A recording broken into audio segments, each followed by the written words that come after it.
qui considère sa vie comme dénuée de sens n'est pas tout simplement malheureux, il n'est pas tout bonnement fait pour la vie.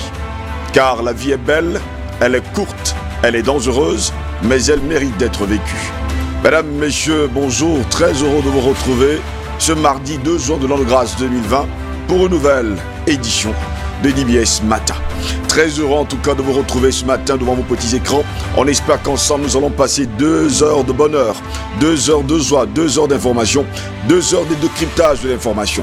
On le sait pertinemment depuis quelques heures, d'ailleurs depuis hier, les élèves ont repris le chemin des classes et sans oublier bien sûr les étudiants. Mais pour l'heure, mes amis, mes mousquetaires sont là ce matin. En tout cas, cette chanson les a plu et leur a donné l'occasion encore d'être encore plus forts ce matin. Good morning, Mangaverna, welcome. Good morning, Steve, and good morning to our viewers at home. How is it? We're fine. Toujours, hein? Il a toujours cette façon de dire it's fine, hein? Ok, si vous êtes bien, c'est tant mieux. On est content pour vous. Alain Dior, bonjour, bienvenue également bonjour, à vous. Bonjour Steve, bonjour également à tous nos téléspectateurs de ce matin.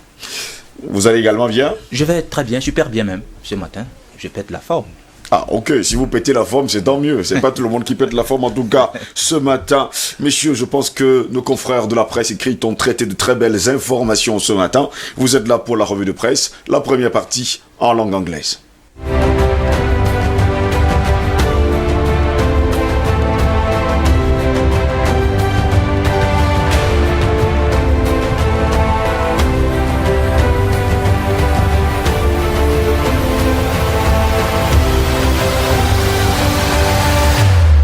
Tuesday, the 2nd of June 2020, we begin a review of newspaper headlines with Cameroon Tribune that says students and pupils resumed classes yesterday nationwide. The administration and ministers in charge of various educational sectors saluted the effective respect of barrier measures in most schools, and they reiterated that all should be put in place to limit the rate of contamination of coronavirus. And on page 6 to page 10, the paper says education community is back to work.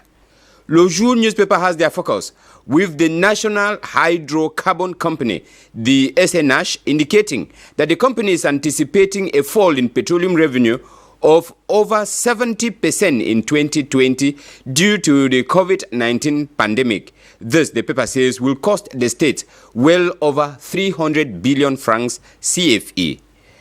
Economie du Cameroon newspaper informs us on page 4 that a new currency is in place to replace the franc CFA in the CEMAC zone, and the name of the currency is l'Afrique. We take Le Messager newspaper that dwells on tribalism in Cameroon today, talking of the fact of Michel Ange Angweng, a former member of government, who revealed that every renowned Betty has a borrowed Bamileke name that enables him to get into business. Read the story on page 10. Le Point newspaper informs us that the president of the Senate, Massenyat Njifenji, is in a very critical health situation. After being evacuated abroad for medical attention, sources from the health facility where he is admitted says the life of the Senate president is practically dangling. And the paper says since yesterday, in anticipation, official steps are being taken between the senators, the presidency and the Senate to look for a replacement. L'Economie newspaper, talking of a unique identification number, says taxpayers now have up to 30th of June to present their taxation immatriculation attestations to update their files, without which they will no longer be able to carry out any financial transactions in their respective banks. This holds for workers in the private sector, civil servants, as well as customers without a salary. We begin news out of Cameroon from South Africa with the Sowetan Life newspaper that says a Limpopo municipality has indicated that it is unable to provide water to more than 60 schools as the country prepares to reopen learning institutions.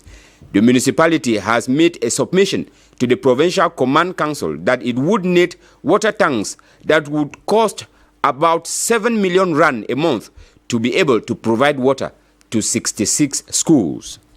In Uganda, the Daily Monitor newspaper says some of the people living with HIV, AIDS, and tuberculosis cannot access hospitals due to transport stigma and hunger. The paper says the situation is worsened by the appalling hygiene conditions among such households as lockdown worsens the plight of these patients. In Zimbabwe, the Herald newspaper informs us that border prisons at Betsbridge and Plumtree have been sealed off after 6 people, 4 inmates and 2 prison officers tested positive for COVID-19 following tests done to prevent the spread of the virus in jail. The Daily Nation newspaper in Kenya says 59 more people have tested positive for coronavirus, raising Kenya's confirmed cases past the 2,000 mark to reach a total of 2,021. The new cases are from the 1,518 samples tested in the last 24 hours. The New Times newspaper in Rwanda says President Paul Kagame has called on Rwandans, especially those in position of leadership, to use the challenges and methods used in dealing with COVID-19 as an opportunity to learn lessons that will help in Rwanda's journey. He was speaking on Monday during the swearing-in ceremony of 8 senior government officials, including 2 members of cabinet. In Nigeria, the Vanguard newspaper says the Lagos State Police Command is currently investigating a couple for allegedly abusing a minor Childera who lives and works as a houseboy with them. The couple were arrested by operatives of the State Criminal Investigation and Intelligence Department after receiving a petition from a human rights organization. Out of Africa, the Daily Telegraph newspaper says quarantine plan in Britain is under review as MPs revolt. Tourism industry leaders join clamor for rethink as proposal goes before Parliament.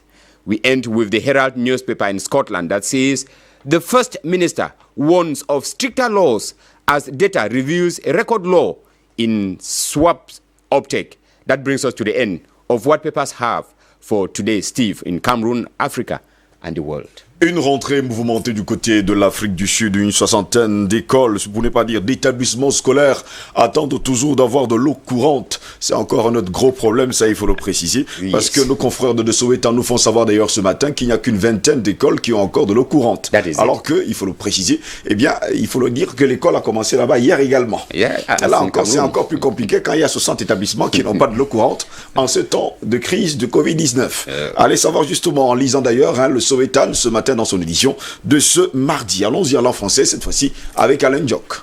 Commençons par le Cameroun Tribune qui s'intéresse justement à la reprise des cours et c'est parti. Élèves et étudiants ont repris donc le chemin des classes hier sur l'étendue du territoire national. Les ministres en charge du secteur éducatif et les autorités administratives ont salué l'effectivité justement de l'application des mesures barrières dans la plupart des établissements et prescrit justement la vigilance à tous les acteurs en vue de limiter les risques de contamination au coronavirus. Covid-19, la riposte scolaire, titre le journal essentiel du Cameroun. Selon le journal, le pari était risqué, rouvrir les écoles et les universités et les classes ont repris donc hier sur l'ensemble du pays. Pour le quotidien Mutation, c'est le masque des mauvais jours pour la reprise des classes. Le journal pense que la rentrée scolaire et universitaire s'est effectuée hier sur fond de morosité du fait de la crise sanitaire ambiante. La Voix du Centre, le journal de la francophilie, s'intéresse à la série JICAM Présidence à prendre. Le journal pense que le Covid-19 relance Alain Blaise Batonguet. Selon le journal, opacité, réaction, mièvre, les critiques contre le président sortant s'accumulent depuis le début de la pandémie. Le secrétaire exécutif en disgrâce en profite pour se repositionner au centre de l'échiquier. Numéro identifiant unique, dernière ligne droite pour les contribuables, nous renseigne le quotidien de l'économie. Les salaires du privé, du public et les clients non salariés ont jusqu'au 30 juin pour présenter leurs attestations d'immatriculation en vue de la mise à jour de leurs fichiers, faute de quoi ils ne verront plus leurs opérations traitées par les différentes banques. Le quotidien Le Jour indique des recettes pétrolières une perte de 300 milliards de francs CFA. En effet, des sources de la Société nationale des hydrocarbures anticipant une baisse de 70% des revenus pétroliers en 2020 due à la crise du Covid-19. Le journal L'économie du Cameroun s'intéresse à la monnaie et nous informe que l'Afrix est le nom de la nouvelle monnaie pour remplacer le franc CFA en zone CEMAC. Le quotidien Le Messager revient sur l'affaire du tribalisme au Cameroun et donne la parole à Michel Ange Angui. Pour l'ancien membre du gouvernement, nul n'ignore que chaque grand homme bêtis a un prête-nom Bamileke pour faire des affaires. Tout de suite, le Gabon avec le journal L'Union nous indique qu'à la SEA, la SEEG, gratuité et audit, la mesure de gratuité d'eau et d'électricité décidée par le chef de l'État gabonais concerne désormais uniquement les consommateurs les plus démunis, mettant justement en avant le retour au confinement partiel du Grand Brazzaville et la reprise d'un grand nombre d'activités commerciales et administratives. Un audit doit toutefois permettre de vérifier l'usage des fonds destinés à ce chapitre. Au Congo, les dépêches de Brazzaville nous informent que les candidats aux examens d'État renouent avec le col. Après 2 mois de cours diffusés donc à la télévision, dans la presse écrite et sur les plateformes numériques durant la période de confinement, les élèves justement des classes de CM2, 3e et terminale reprennent le chemin de l'école ce 2 juin. L'ultime étape avant les examens d'État prévus en mi-juillet. Élèves et enseignants sont soumis au respect des gestes barrières afin de briser la chaîne de contamination à la Covid-19.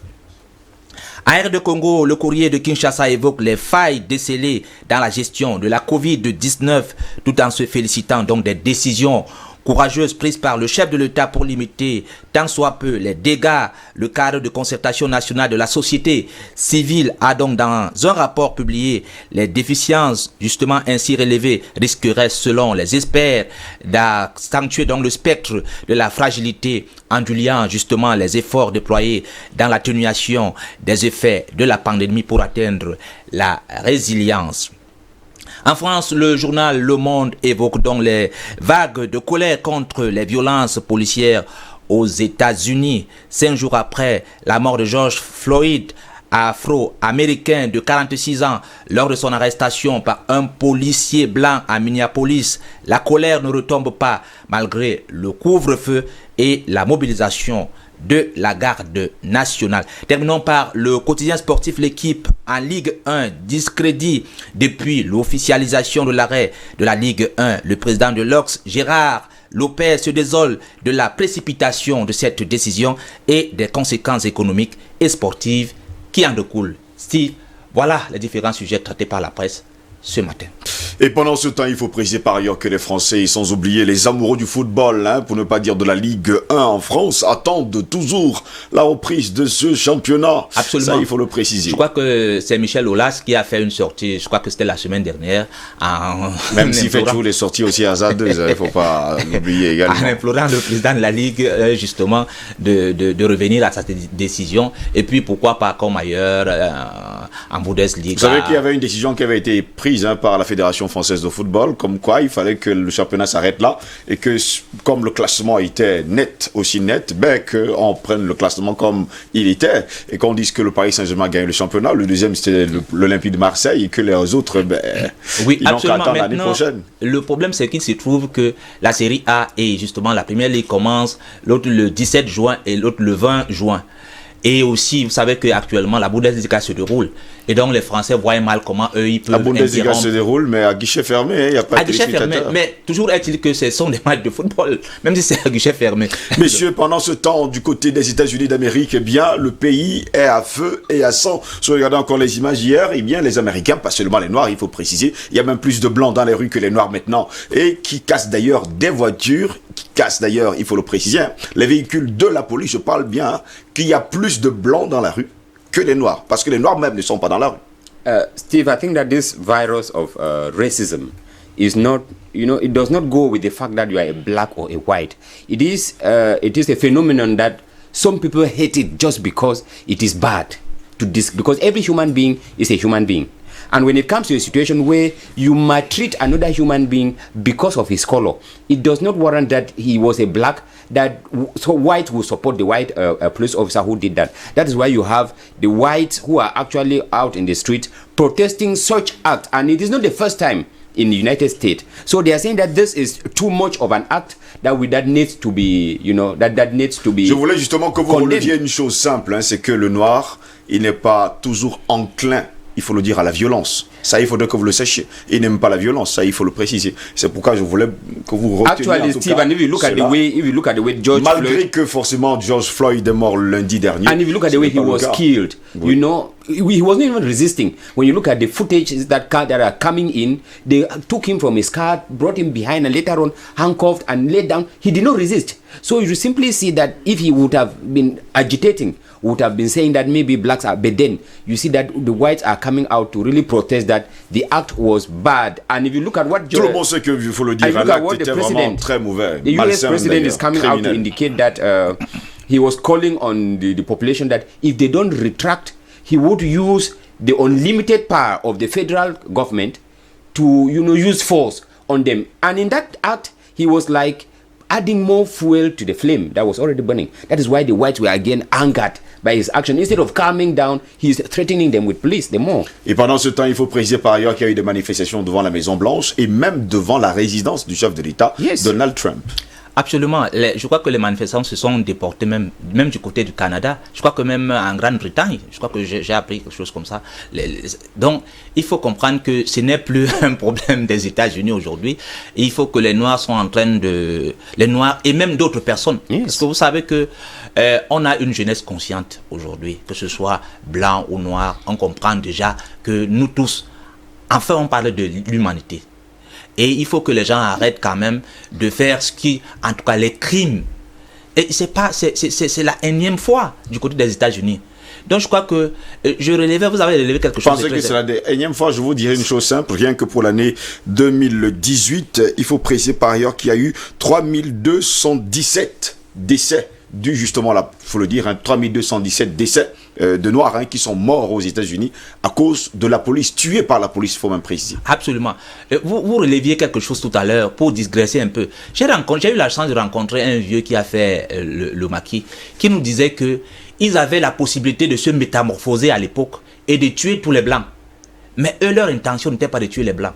C'est pour relever que, justement, les Noirs ne sont pas... Ils sont plus humains, il faut le dire, et plus humanistes également. Voilà pourquoi je vous précise par ailleurs que si malgré tous les morts enregistrés aux États-Unis du jugement au racisme, les Noirs se regroupent justement pour réclamer plus de droits, mais non pas justement pour aller brûler les voitures, les commissariats, et sans oublier entrer, parce que je regardais encore les images hier à la télévision, les images passent en boucle. Aujourd'hui, les gens entrent dans des boutiques, volent, ça il faut le préciser, cassent des vitres, volent. Ça, il faut préciser, pillent les boutiques. Ça n'a rien à voir avec le racisme. Ça n'a rien à voir avec tout ce qu'on est en train de chercher. On parle de l'égalité, ça n'a rien à voir du tout. Ça n'a rien à voir. Et justement, il faut relever, même si quelqu'un a quand même dit que l'émotion est nègre. Oui, mais je vous précise que ce ne sont pas les Noirs qui sont en train de le faire. Parce que les images qui circulent, ce sont les Blancs qui cassent les boutiques. C'est discutable. Vous savez que c'est le domaine de la philosophie. C'est discutable ce qu'il avait dit. L'émotion est nègre. Donc je pense que... L'émotion est nègre, peut-être parce que lui-même, à un moment donné, il était avec les Blancs. À un moment donné, ne vous tordez pas l'esprit. On lui a demandé, il a dit. C'est pas parce que faut être philosophe, nous sommes tous allés à l'école. Absolument. Quelque part, c'est parce que les autres lui ont dit de le dire qu'il a dit. Il était d'ailleurs avec les autres, il était également l'ami des autres. Messieurs, il ne faut pas également oublier qu'on nous parle de la FRIX qui sera la nouvelle monnaie de la zone CEMAC. Oui, l'information nous vient de l'économie du Cameroun, de notre ami Aloïs Onana, qui nous donne cette information ce matin. J'étais surpris de ce nom. Mais ce que je peux relever, c'est que ce nom, pour moi, ça ne dit absolument rien. Afrique, qu'est-ce que ça veut dire? Bon, peut-être parce que ça vient avec l'Afrique, qui sait? What has happened with the... Ça n'a aucune signification. What is happening with ECHO? Is it that because what I understood from when I read through was like they are succeeding to divide Africa into gangs, because I'm not hearing about ECHO that started with Ouattara in the center. Now we are talking of Afriques. Afriques, how Africa would that Afriques be? Because if it is solely controlled by the CEMAC zone, we could have some hope. But if it remains what the franc CFA was, it is just another. Justement, si on doit prendre les mêmes et puis recommencer, That c'est-à-dire is the que point. juste enlever le mot CFA et And mettre then- l'Afrique and- pour que yes. ça soit juste une autre monnaie, c'est quand même bizarre. Pourtant, il y avait des noms qui circulaient encore il y a quelques années, comme par exemple il y a pas mal de personnes d'ailleurs qui avaient circulé, yes. fait battre d'ailleurs une monnaie qu'on appelait d'autres disaient Cori, d'autres ont donné d'ailleurs pas mal de noms. Mais on se Absolument. rend compte aujourd'hui qu'un autre nom est sorti de la CIMAC, c'est l'Afrique. C'est pour ça que je suis étonné qu'on n'arrive pas à faire un consensus pour un nom. C'est pour ça qu'on trouve un nom comme ça, Afrique. Ça n'a aucune Peut-être parce que signification. c'est toujours le colon qui a pris l'initiative de donner le nom. Ah, ça, je ne sais pas encore, mais je pense que tout de même, on a le sentiment que ça vient d'ailleurs, c'est un nom qui a été proposé d'ailleurs parce que les noms circulaient avant. Pourquoi ne pas trouver un consensus pour un nom, que ce soit Coris, que ce soit même quelque chose d'autre, qui a une connotation africaine? C'est ça le problème. Steve, I think Afrique, that- ça ne veut absolument rien dire. I think that when we talk of this issue of Mais currency in Afrique, Africa, je vous dis, ça peut également être l'Afrique. when we talk of this currency in Africa, there is this timidity that we see from our leaders who are in place. In as much as we don't have leaders who are bold enough to take decisions that can benefit their country, that can benefit Africa, we would always have the implication of our colonial, we call them colonial masters, because they will always be there. Why should African countries wait for France to give the go-ahead that, okay, we are ready to replace the franc CFA, and then they start talking about Africa? Could the CEMAC zone not come out and tell France that we don't want to use against CEMAC? In as much as it is France that decide who rule Africa, they will decide the kind of currency that will be in Africa. If African leaders should get up and say, we want to sever links with the colonial masters, France and the other countries, then they would have the position to stand and decide on the currency to use. But in as much as they are still being teleguided from France, the currency that we'll be using here will still be teleguided from France. So we still need African leaders who should be bold enough to stand up and say, we don't want that again, not waiting for France to tell you that. No, because France will still get up one morning On and le say, dit toujours de bouche, hein. l'Afrique- On ne sait pas si un temps ce peu ce sera fait justement avec les actes, parce qu'il faut bien que Oui, ces gens absolument. aient le courage That de is dire another justement point. à la France, nous n'en voulons plus. Eh bien, nous ne voulons plus de vous, nous sommes libres, nous allons faire notre porte-monnaie, nous allons battre notre porte-monnaie sur le sol africain. Là, peut-être on va comprendre. Mais si l'Afrique sera encore battue en France, ben monsieur, Ça c'est va que être- rien n'a changé. Absolument, ça va être Nothing, très actually. compliqué. Et quand ça commence déjà de cette façon-là, où on trouve un nom, vous parliez tout à l'heure d'une monnaie, peut-être pas une monnaie africaine. C'est pas une monnaie africaine pour toute l'Afrique. Vous allez voir qu'il y aura toujours les mêmes choses. Les autres ont le franc CFA du côté de la Côte d'Ivoire, par exemple, au Sénégal, partout là-bas. Vous savez que c'est pas la même chose avec le franc CFA de la CEMAC. de la CEMAC. Déjà qu'on pouvait l'échanger, hein. Voilà. ne vous tordez pas l'esprit. il y a tout ça. On en a Nigeria has parlé. their naira and their an economy that is quite buoyant. So Voilà. there is nothing Qu'est-ce qui that they change should- dans le fond? They should Je not crois que operate in block level. C'est juste une Nigeria is certaine operating with block in Central Africa. théâtralisation du changement de monnaie ou de nom, pour bien le dire. Messieurs, je vous dis merci d'avoir été là ce matin pour cette revue de presse qui fut d'ailleurs très, il faut le dire, hein, fructueuse ce matin. Il ne faut pas également oublier que l'école a commencé du côté de Brazzaville. Les dépêches de Absolument. Brazzaville nous ont fait savoir que l'école a commencé également de ce côté-là. En Afrique du Sud, le Sowetan nous a également fait savoir que l'école a commencé en Afrique du Sud, malgré le fait qu'il n'y ait pas de l'eau courante. Il faut bien dire que ce n'est pas seulement un problème du Cameroun, mais également un autre problème également africain. Mesdames, messieurs, comme le disait quelqu'un, la guerre n'a qu'un seul vrai héros, la mort. Et la mort se moque bien de la victoire. Eh bien, mesdames, messieurs, tout de suite. Et maintenant, nous accueillons le débat.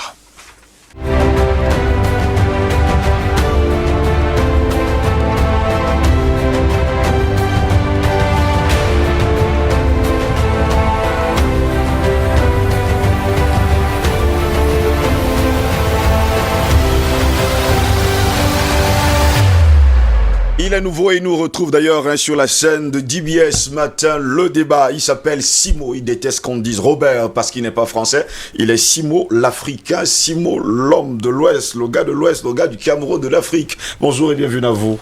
Merci Ngos de m'avoir invité ici. Encore une fois, félicitations pour ce grand travail que vous faites pour l'Afrique. Je voudrais profiter pour dire bonjour à tous mes compatriotes qui sont là. Bonjour à tous les techniciens. Bonjour à toute l'Afrique qui nous regarde et au monde entier. Et dire encore une fois félicitations parce que on est déjà sur la voie de la réussite. Parce que quand on voit ce qui se passe dans le monde, ça veut dire que le monde est en train de changer. Oui. Le monde noir a compris qu'il faut se mettre ensemble pour défendre ses intérêts. Il n'est plus question d'appartenir à une chapelle religieuse ou quoi que ce soit pour défendre la peau noire. Il est question de défendre notre peau au-delà de toutes les idéologies. Parce que c'est très grave ce qu'on voit dans le monde aujourd'hui. On l'a vu en Asie, on le voit aux États-Unis, on l'a vu en Amérique, en Europe, partout. Il faut qu'un terme soit mis à ces histoires-là. Parce qu'on n'est pas un objet de diversion pour les autres. Il faut que ça s'arrête. C'est vrai que l'homme noir n'est pas violent, mais ils vont nous amener à devenir violents. Justement, vous avez totalement et entièrement raison. Bienvenue en tout cas dans cette grande matinale que, il faut le dire, le président Badakani l'appelle le festin intellectuel. Bonjour président et bienvenue à vous. Bonjour mon cher ami Jocelyn. Évidemment, nous assumons notre qualificatif. Bon, c'est un festin intellectuel d'ailleurs. Les échos qui vous parviennent à vous-même au regard de l'impact que votre émission prend au jour le jour attestent de la justesse de notre qualificatif. Oui. Donc, je n'ai pas honte de l'avoir qualifié. Cela de festin matinal. Oui. Permettez-moi de saluer mon ami, mon frère, mon grand frère Simon. C'est un compagnon de lutte. Je suis toujours très content de me retrouver avec lui sur le plateau. Je te laisserai le soin de présenter les deux autres panélistes, qui sont aussi des personnes qui me sont très chères. Mais comme je respecte la fonction, je ne veux pas me permettre de les citer. Pour aller dans le même sens que mon ami Simon. Ouais, il faut bien le préciser. Il faut que les gens comprennent bien ce qui s'était passé dans le monde. Ce qui se passe aux États-Unis, ce n'est pas une affaire. Et tout à l'heure, j'étais très content que tu n'aies pas circonscrit ça, n'est-ce pas, à l'aspect factuel. Oui, justement. C'est-à-dire justement du fait que, de l'acte ignoble et immonde, n'est-ce pas, qui a été causé par ce policier. Ce flic, mais qui s'inscrit dans une vieille tradition aux États-Unis. Les États-Unis se sont nés sous la base du racisme. Il faut que les gens comprennent. Les États-Unis, la fondation de l'État américain, au-delà de tout ce qu'on raconte là, de pèlerins, tout ça, et machin, de Mayflower, tout ça, cette légende qui est fabriquée, les États-Unis sont nés sur le racisme. Donc c'est structurel à la nation américaine. Mais ce qui est particulier dans ce cas, c'est que les gens jouent avec le feu. Vous avez bien fait de dire que ce sont les Blancs qui cassent les magasins. C'est important. Oui. Ce sont les Blancs qui sont... Pourquoi ils cassent? Parce que derrière cette affaire, il y a que le peuple américain demande des comptes par rapport au Covid. Que l'histoire qu'on a inventée là, qui tue les gens là, on tue les gens, on dit que c'est le Covid qui tue les gens. Et on a carrément, on a appauvri tout le monde en un temps record. Et pendant ce temps, on voit que le Covid profite à ceux qui étaient déjà riches et qui sont en train de s'enrichir le plus. C'est ça qui est derrière cette vague. Et ça ne va pas s'arrêter là, ça va prendre toute l'Europe. Parce qu'il faudra qu'en France, partout, que les gouvernants expliquent aux gens ce qu'il y a derrière cette mafia qu'on appelle le Covid. Vous savez, moi, je suis clair. Dès le départ, je n'ai jamais appelé ça pandémie. Allez sur mes interventions, je ne me cache pas. Je n'ai jamais appelé ça pandémie. Il faudrait qu'en France, c'est en train de partir. Et les dirigeants les européens... Les États-Unis, l'Angleterre, déjà, qui a été touché, l'Asie qui est touchée. Ils semblent même pas comme... Ils font comme s'ils ne comprennent pas. Ils vont voir. Parce que le fait que ce soit des Blancs, aujourd'hui, vous voyez aux États-Unis, aujourd'hui, il y a un mouvement... Mais c'est extraordinaire. Vous voyez comment les Blancs, le peuple, les populations à la base, sont main dans la main avec nos frères noirs. Oui. Nos frères noirs de peau. Vous voyez des Blancs se mettre à genoux devant les Noirs pour dire pardon. C'est-à-dire, c'est un mouvement qui vient à la base là, c'est pas organisé. Ça veut dire qu'aujourd'hui, les gens sont en train de comprendre que on nous a trompés pendant bientôt plus de 400 ans en nous faisant croire que nous, les Blancs, nous sommes à part, les Noirs sont à part. Aujourd'hui, nous savons que Bill Gates tue les Blancs et il tue les Noirs. Ce n'est pas une affaire de peau. Il est prêt à assassiner tout le monde. Donc ce mouvement qui est en train de partir et qui va embraser toute l'Europe, c'est une bonne nouvelle pour l'humanité. Parce que derrière les émeutes là, il faut voir que c'est la pauvreté. Combien de millions de personnes ont été mises dans la rue, sont dans la rue, sans emploi, sans rien, à cause d'un truc que Bill Gates, Macron, que ces bandits là ont organisé pour tuer les gens. C'est de cela qu'il s'agit. Donc, il ne faut pas qu'on limite ça seulement à un truc spontané. Il y a eu ce salopard, ce policier salopard, cet idiot qui a tué, n'est-ce pas, un être humain, un être humain noir, parce qu'il y a un problème noir aux États-Unis, ça ne faut pas le nier, comme il y a un problème noir dans ce monde. Mais au-delà de ça, il faut voir ce mouvement tectonique qui est en bas, où on voit ce dépassement de la barrière raciale, qui est à la fondation des États-Unis, et que les élites américaines ont toujours manipulé pour maintenir leur pouvoir. Ce mouvement, il est nouveau. J'ai beaucoup aimé tout à l'heure quand vous avez rappelé que rien que l'année dernière, on a peu de 3217 personnes de Noirs tuées par la police. Non, je veux que les gens écoutent ça dans le monde entier. Bon, vous avez entendu une ONG parler de droits de l'homme aux États-Unis. N'est-ce pas malgré ça, on continue à présenter l'Amérique comme étant la plus grande nation de droits de l'homme. Le président américain même le toupait de donner les leçons au Cameroun en matière de droits de l'homme. Bien que l'année passée, ils ont tué près de 4000 Noirs. 4000 Noirs. L'ONU a dit quoi? Rien. La commission des droits de l'homme, dirigée par ces salopards-là, ils ont dit quoi? Vous avez entendu où parler des droits de l'homme? Il faut qu'on comprenne dans quel monde on se trouve et que directement là, on tourne le dos à ce vieux monde-là et qu'on se mette en ligne de combat pour le nouveau monde. Albert Anatola ici, bonjour et bienvenue à vous. Bonjour Steve, je salue mes copanélistes, mes aînés, avec qui j'ai l'honneur de partager ce festin intellectuel pour prêter, n'est-ce pas, le terme qui est cher à mon aîné André Mbandakani. C'est un plaisir pour moi de me retrouver dans le cadre de cette tribune. Mon coup de gueule de ce matin, ça va relativement dans le même sens que les précédents intervenants. Notamment, ce matin, j'ai écouté l'actualité internationale et j'ai été halluciné. J'ai carrément sursauté en entendant quelque chose. Après la garde nationale, Trump menace de déployer l'armée américaine. Pas au Moyen-Orient, ni au Orient, ni en Afrique, mais sur le territoire américain. J'ai dit waouh!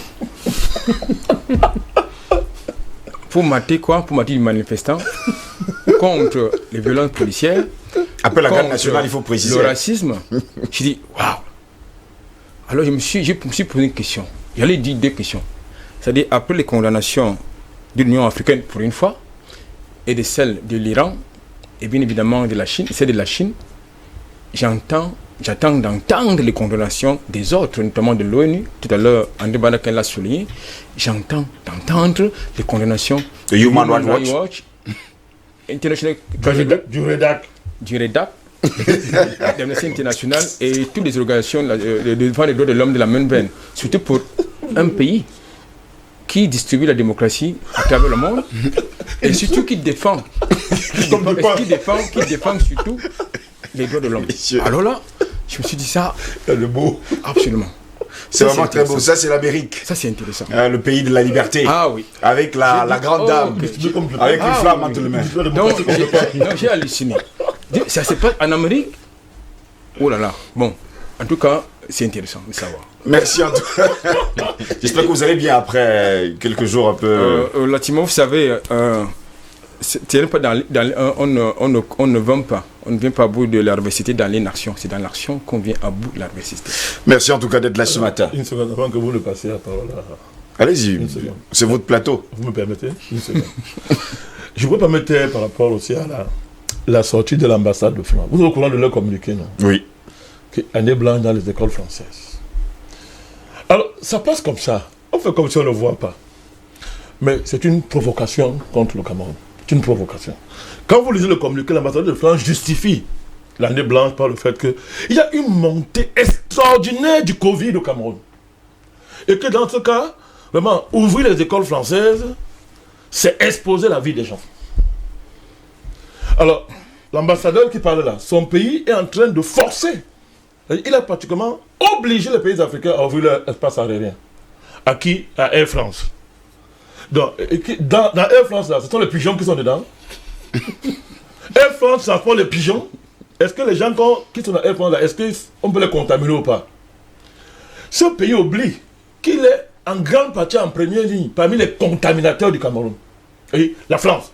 Nous avons fait une sortie de Facebook. Nous avons demandé au gouvernement camerounais qu'il y ait une enquête sur les 2 vols d'Air France qui sont atterris, un à Yaoundé, un à Douala, et qui pour l'essentiel sont en grande partie, moi je le dis, responsables du... Et dit, pardon comme ça, ils ont apporté le Covid au Cameroun. C'est les 2 vols là. Le gouverneur du littoral a failli laisser sa vie. Ils ont fait comme s'ils n'entendent pas.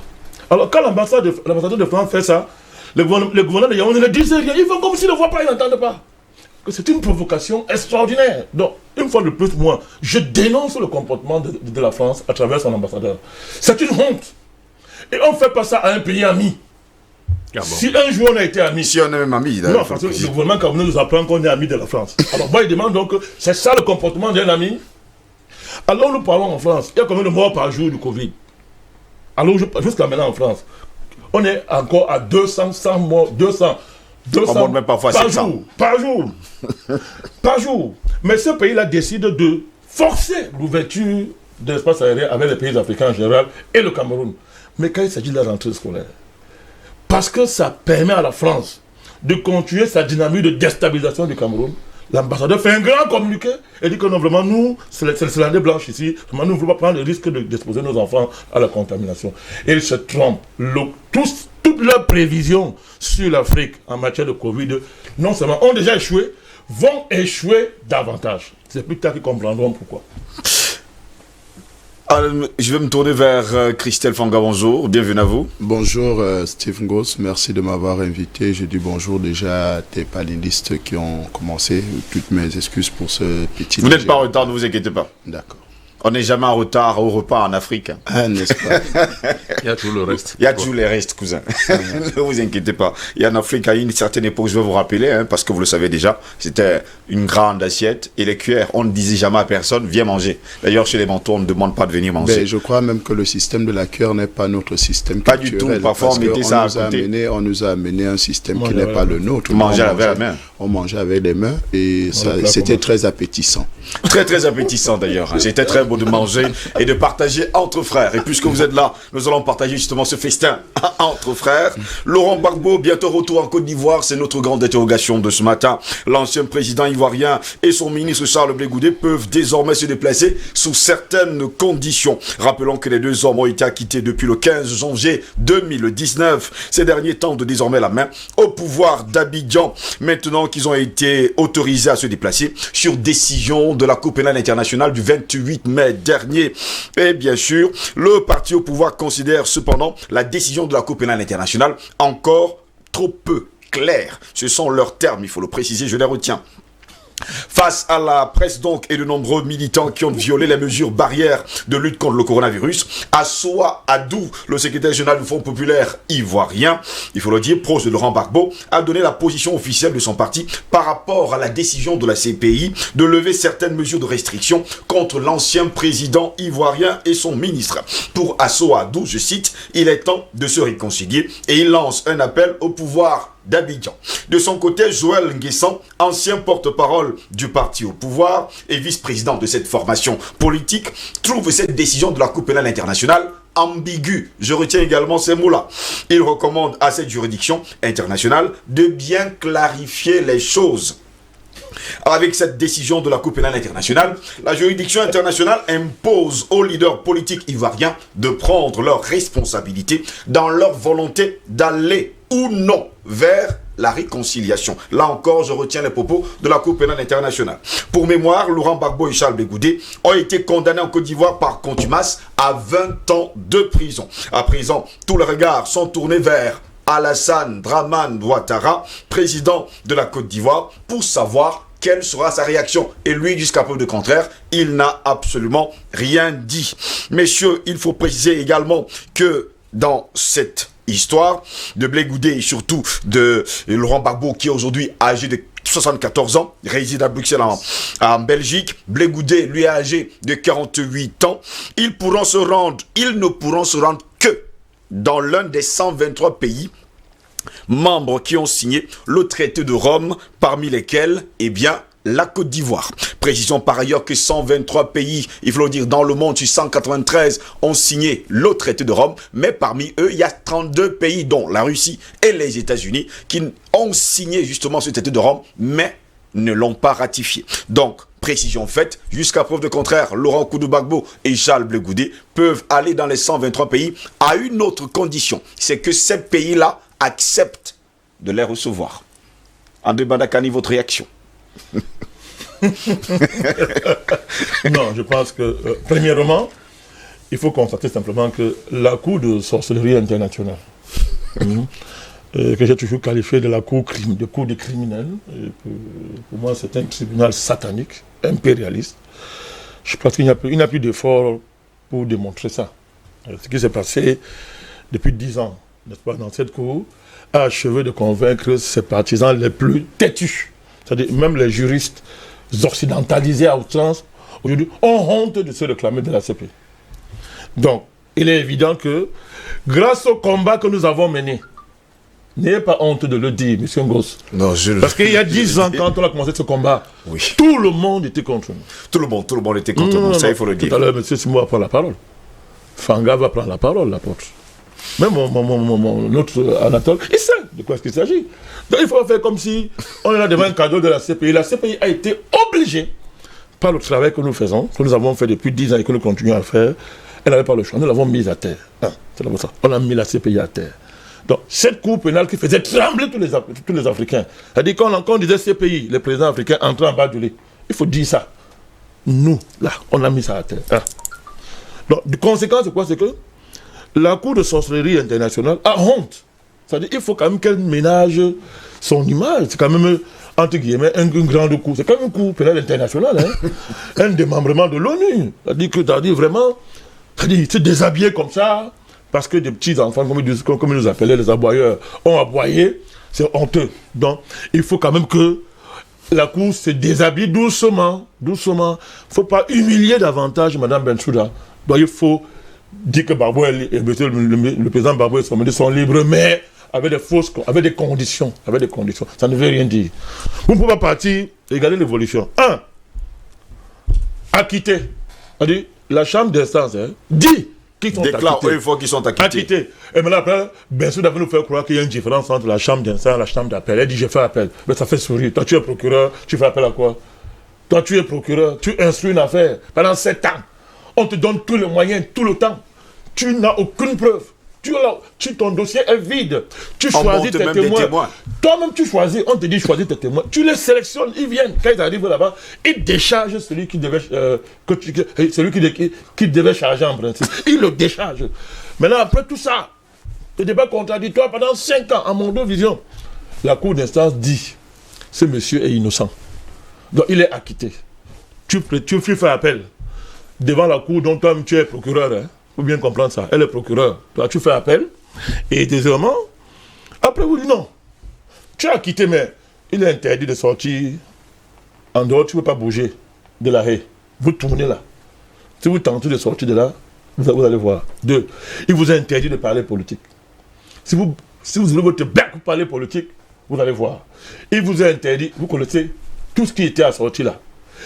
Tout ça, ils n'ont demandé l'avis d'aucun Africain. C'est eux-mêmes qui s'asseyent, à ces pays-là. Ils font tout ça. Et que moi, après, vous venez dire que non, moi, à partir de maintenant, non seulement vous êtes acquittés, mais allez partout où vous voulez. Allez partout où vous voulez, mais pourvu que le pays où vous voulez vous y rendre, vous donne son accord. Bon, ben ça veut dire quoi? Donc, quand vous voyez tout ça, quel est le fouet invisible qui est derrière Bensouda et sa CPI pour qu'il fasse tout ce chamering que tout le monde est en train de voir? Non, c'est la défaite totale, c'est l'écroulement total. Gbagbo et Blé Goudé sont libres, point. Donc tout ce qui fabrique la 130 personnes, tôt ou tard là, ils vont aboutir à dire ouvertement ce qu'ils ne veulent pas dire depuis bientôt 10 ans que non, en fait, nous sommes des criminels. Cette fois-ci, le coup n'a pas réussi seulement. Ça n'a pas échoué. Le monde entier, on nous a attrapés en flagrant délit de vol. Mais comme on est quand même la CPI, comprenez quand même que bon, comme c'est déshabillé, nous sommes des grands voleurs. Vous savez, quand un petit voleur vole au carton, on l'attrape, on le tue. Mais si vous attrapez un président qui vole, vous commencez à dire que non, c'est quand même le président. Il faut qu'il y ait un courage là pour dire qu'il est président de quoi? C'est un voleur le plus président là. On l'a attrapé en train de voler. On vous dit que non, comment? Parce que personne ne croit qu'un président peut voler. On ne croit pas ça. Personne n'imagine que la CPI, c'est une cour de criminels. Qui peut imaginer ça? Le monde entier est en train de voir ça. Et les Américains nous ont aidé quand elle a tenté de... Elle avait un peu trop bu son whisky là. Parce que les gens ne savent pas qu'elle boit. Elle avait trop bu ce jour-là. Elle dit qu'il va l'enquêter en Afghanistan. Bon, vous avez vu. Bolton est sorti du gouvernement. Donc tu vas venir enquêter ici. À partir de maintenant, votre CPI là n'existe plus pour nous. Nous allons détruire ça. Et si tu mets plus aux États-Unis, on t'arrête. Le monde entier a compris à quoi ça va. Tout le monde a vu ça, le monde entier. Donc c'était ça. Donc l'affaire a été créée spécialement pour les présidents africains. Et que c'est une cour qui est là pour effrayer les présidents, les obliger de signer les contrats rapidement aux Occidentaux. Tout ça. Dès que tu es un peu têtu là, on te menace. Les gens ont compris ça. Donc, bien sûr, c'est qu'elle est nue. Le roi est nu. Donc, de manière fondamentale, aujourd'hui, la CPI nous dit maintenant qu'elle veut réconcilier les Ivoiriens. Mais Jocelyn, entre guillemets, en tout cas. Tu te rends compte? Mais est-ce que vous vous rendez compte le culot de ces gens? Quand elle a attrapé le président Gbagbo pour le déporter, elle ne savait pas que ça allait causer une crise profonde en Côte d'Ivoire. Aujourd'hui, bien sûr, il a dit non, bon, maintenant, c'est un geste pour vous aider à vous réconcilier. Donc, finalement, de manière ouverte, la CPI dit aux Africains, je ne suis pas un tribunal juridique, je suis une cour politique. Puisque le rôle d'une juridiction, ce n'est pas de faire ça. Une juridiction dit le droit. Écoutez bien, une juridiction a pour fonction de dire le droit, pas de donner les conseils politiques.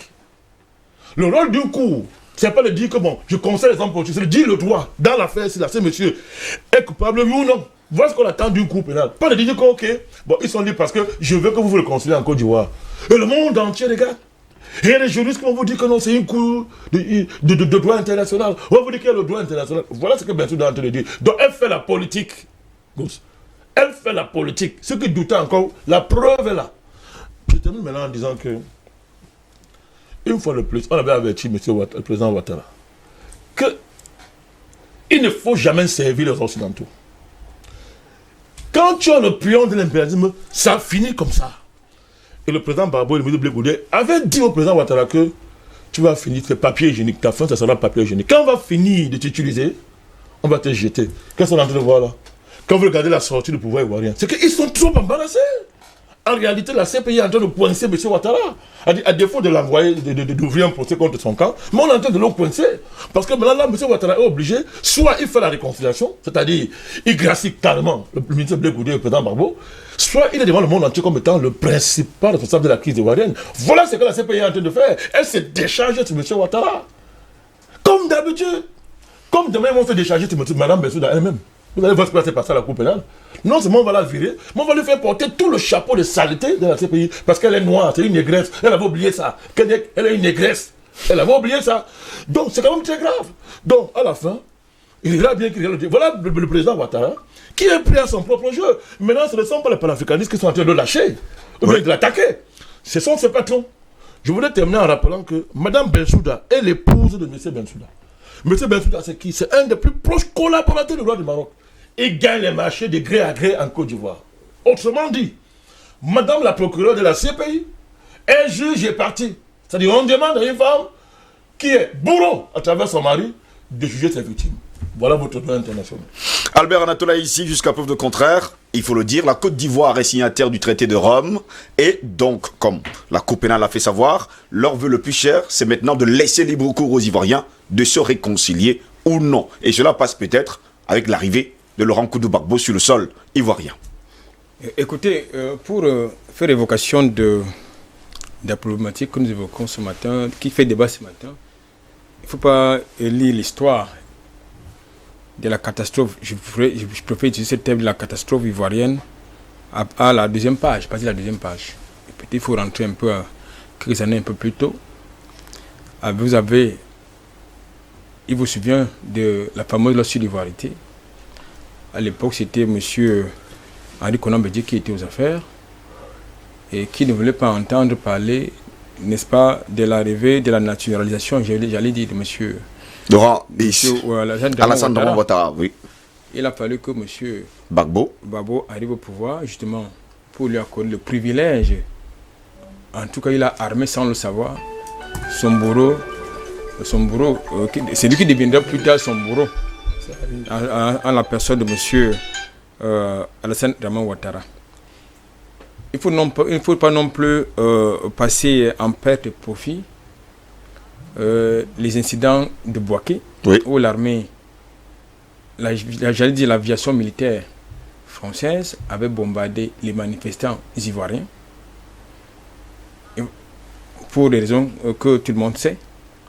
Et cela est passé en perte de profit. La CPI, certainement, n'avait pas vu cela. Peut-être qu'elle n'était pas pilotée par la négresse des services. Il ne faut pas non plus passer en perte de profit. Ça, c'est important. Ces éléments historiques, il faut les évoquer. Tout à l'heure, vous comprenez pourquoi. Il ne faut pas non plus faire passer en perte de profit le scandale de l'embargo sur les médicaments. Oui. Il s'agit d'une décision qui a tué des milliers d'Ivoiriens. Des Ivoiriens, il faut le préciser. Ça, c'est important. Il ne faut donc pas que cela passe en perte de profit. Et je voudrais également vous indiquer que dans un procès sérieux qui a pour fondement les éléments de droit et non les fondements politiques, M. Charles Blé Goudé et M. Laurent Gbagbo ne devraient pas être les seuls à se retrouver devant la Cour pénale internationale. C'est d'autant que, et là nous sommes en 2011, l'armée française est allée bombarder et extirper un président d'un État prétendument souverain dans sa résidence de fonction. Ça, il faut le préciser. Et avec la bannière, je l'ai dit, avec l'onction de l'ONU, pas seulement de l'ONU, d'un pays africain qui, en ce moment-là, était membre, assurait les fonctions de membre de sécurité. Il s'agit de l'Afrique du Sud. Donc, ça, c'est important de faire ce rappel historique des événements. Je pense que, comme j'ai indiqué tantôt, si nous sommes dans un procès de droit, pour faire valoir des arguments de droit, il y a d'autres protagonistes qui devraient faire partie de la charrette de la CPI, notamment M. Sarkozy. Entre autres, puis c'était lui le commandant en chef de cette expédition militaire. Oui. Et il y a également, bien évidemment, M. Ouattara, parce que dans le principe du crime, il y a une question fondamentale qu'on pose souvent: à qui profite le crime? À qui pouvait profiter donc le bombardement de la présidence, et j'allais dire la résidence de fonction de M. Laurent Gbagbo? Bien évidemment, c'est à M. Ouattara. Et pour quelle raison? Tout simplement parce que M. Laurent Gbagbo a décidé de créer une rupture, de faire une rupture dans les relations entre la Côte d'Ivoire et la France. Maintenant, lorsque j'ai évoqué ces éléments historiques, il y a un problème qui se pose. Au lendemain, n'est-ce pas, de ces événements douloureux et malheureux, les plus proches collaborateurs du président Gbagbo, alors ministres, c'est-à-dire membres du gouvernement, ont été exécutés. Parce que proche de Laurent Gbagbo, ça il faut le dire, vous avez entendu parler des escadrons de la mort en Côte d'Ivoire, qui étaient conduits, je crois, par un certain capitaine, je crois que c'était Ouattao. Donc je pense que ces éléments-là, ça devrait également intéresser la CPI, que non, ça n'a pas été le cas. Les deux protagonistes qui ont intéressé la CPI, ce sont M. Gbagbo et M. Charles Blé Koundé. Donc je pense qu'aujourd'hui, en son temps, dans d'autres plateaux, nous parlions d'un procès politique. Il y en a qui ont estimé que on était dans la planète Mars et qu'il fallait qu'on revienne sur Terre. Il s'agit bel et bien d'un procès dont les éléments juridiques proposés sur les faits, n'est-ce pas, de guerre contre l'humanité, de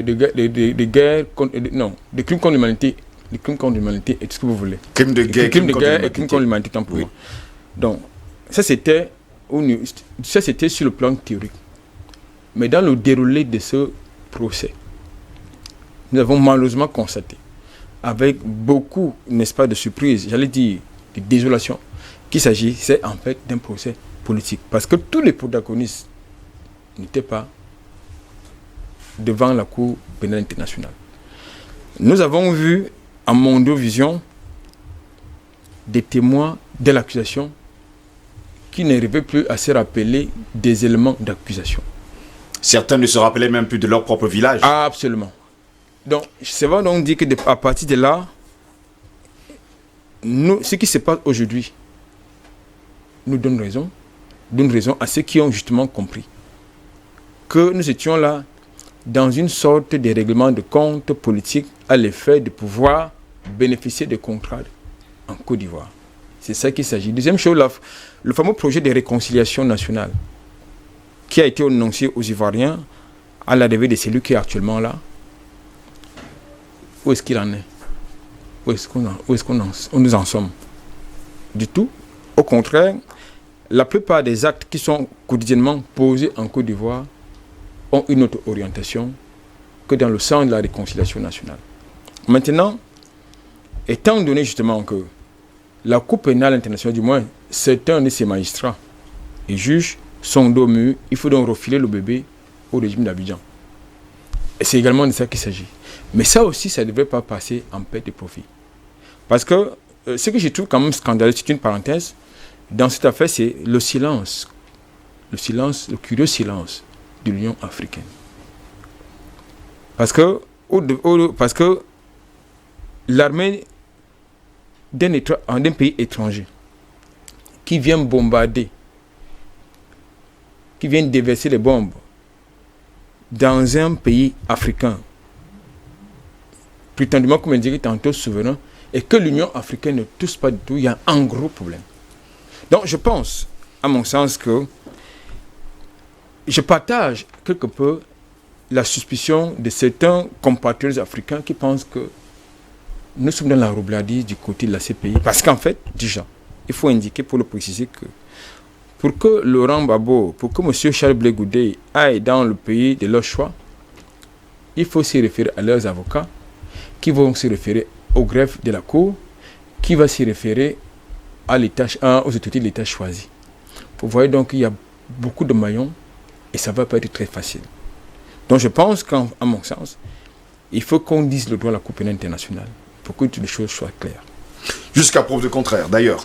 Simon, vous êtes également d'accord, comme le déclarent d'ailleurs les autorités du côté d'Abidjan, que la décision, il faut le dire, de la Cour pénale internationale n'est pas claire du tout.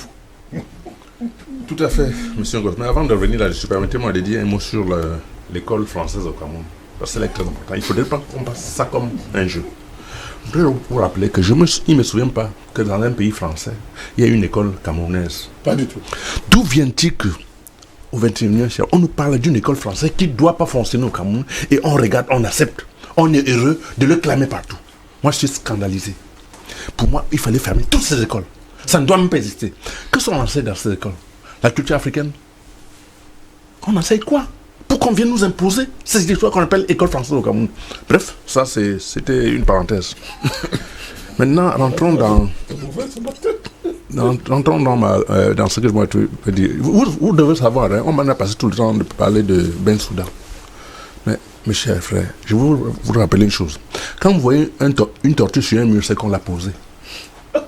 Quand vous voyez une tortue sur un mur, c'est qu'on l'a posée. Une tortue ne peut pas monter sur un mur. Alors vous attendez que Bensouda prenne une décision? Elle prend quelle décision? On lui dit exactement ce qu'elle veut faire. Elle s'exécute. Elle n'a même pas de choix. Elle n'a pas de choix. Elle est procureure. Elle est procureur, mon âme.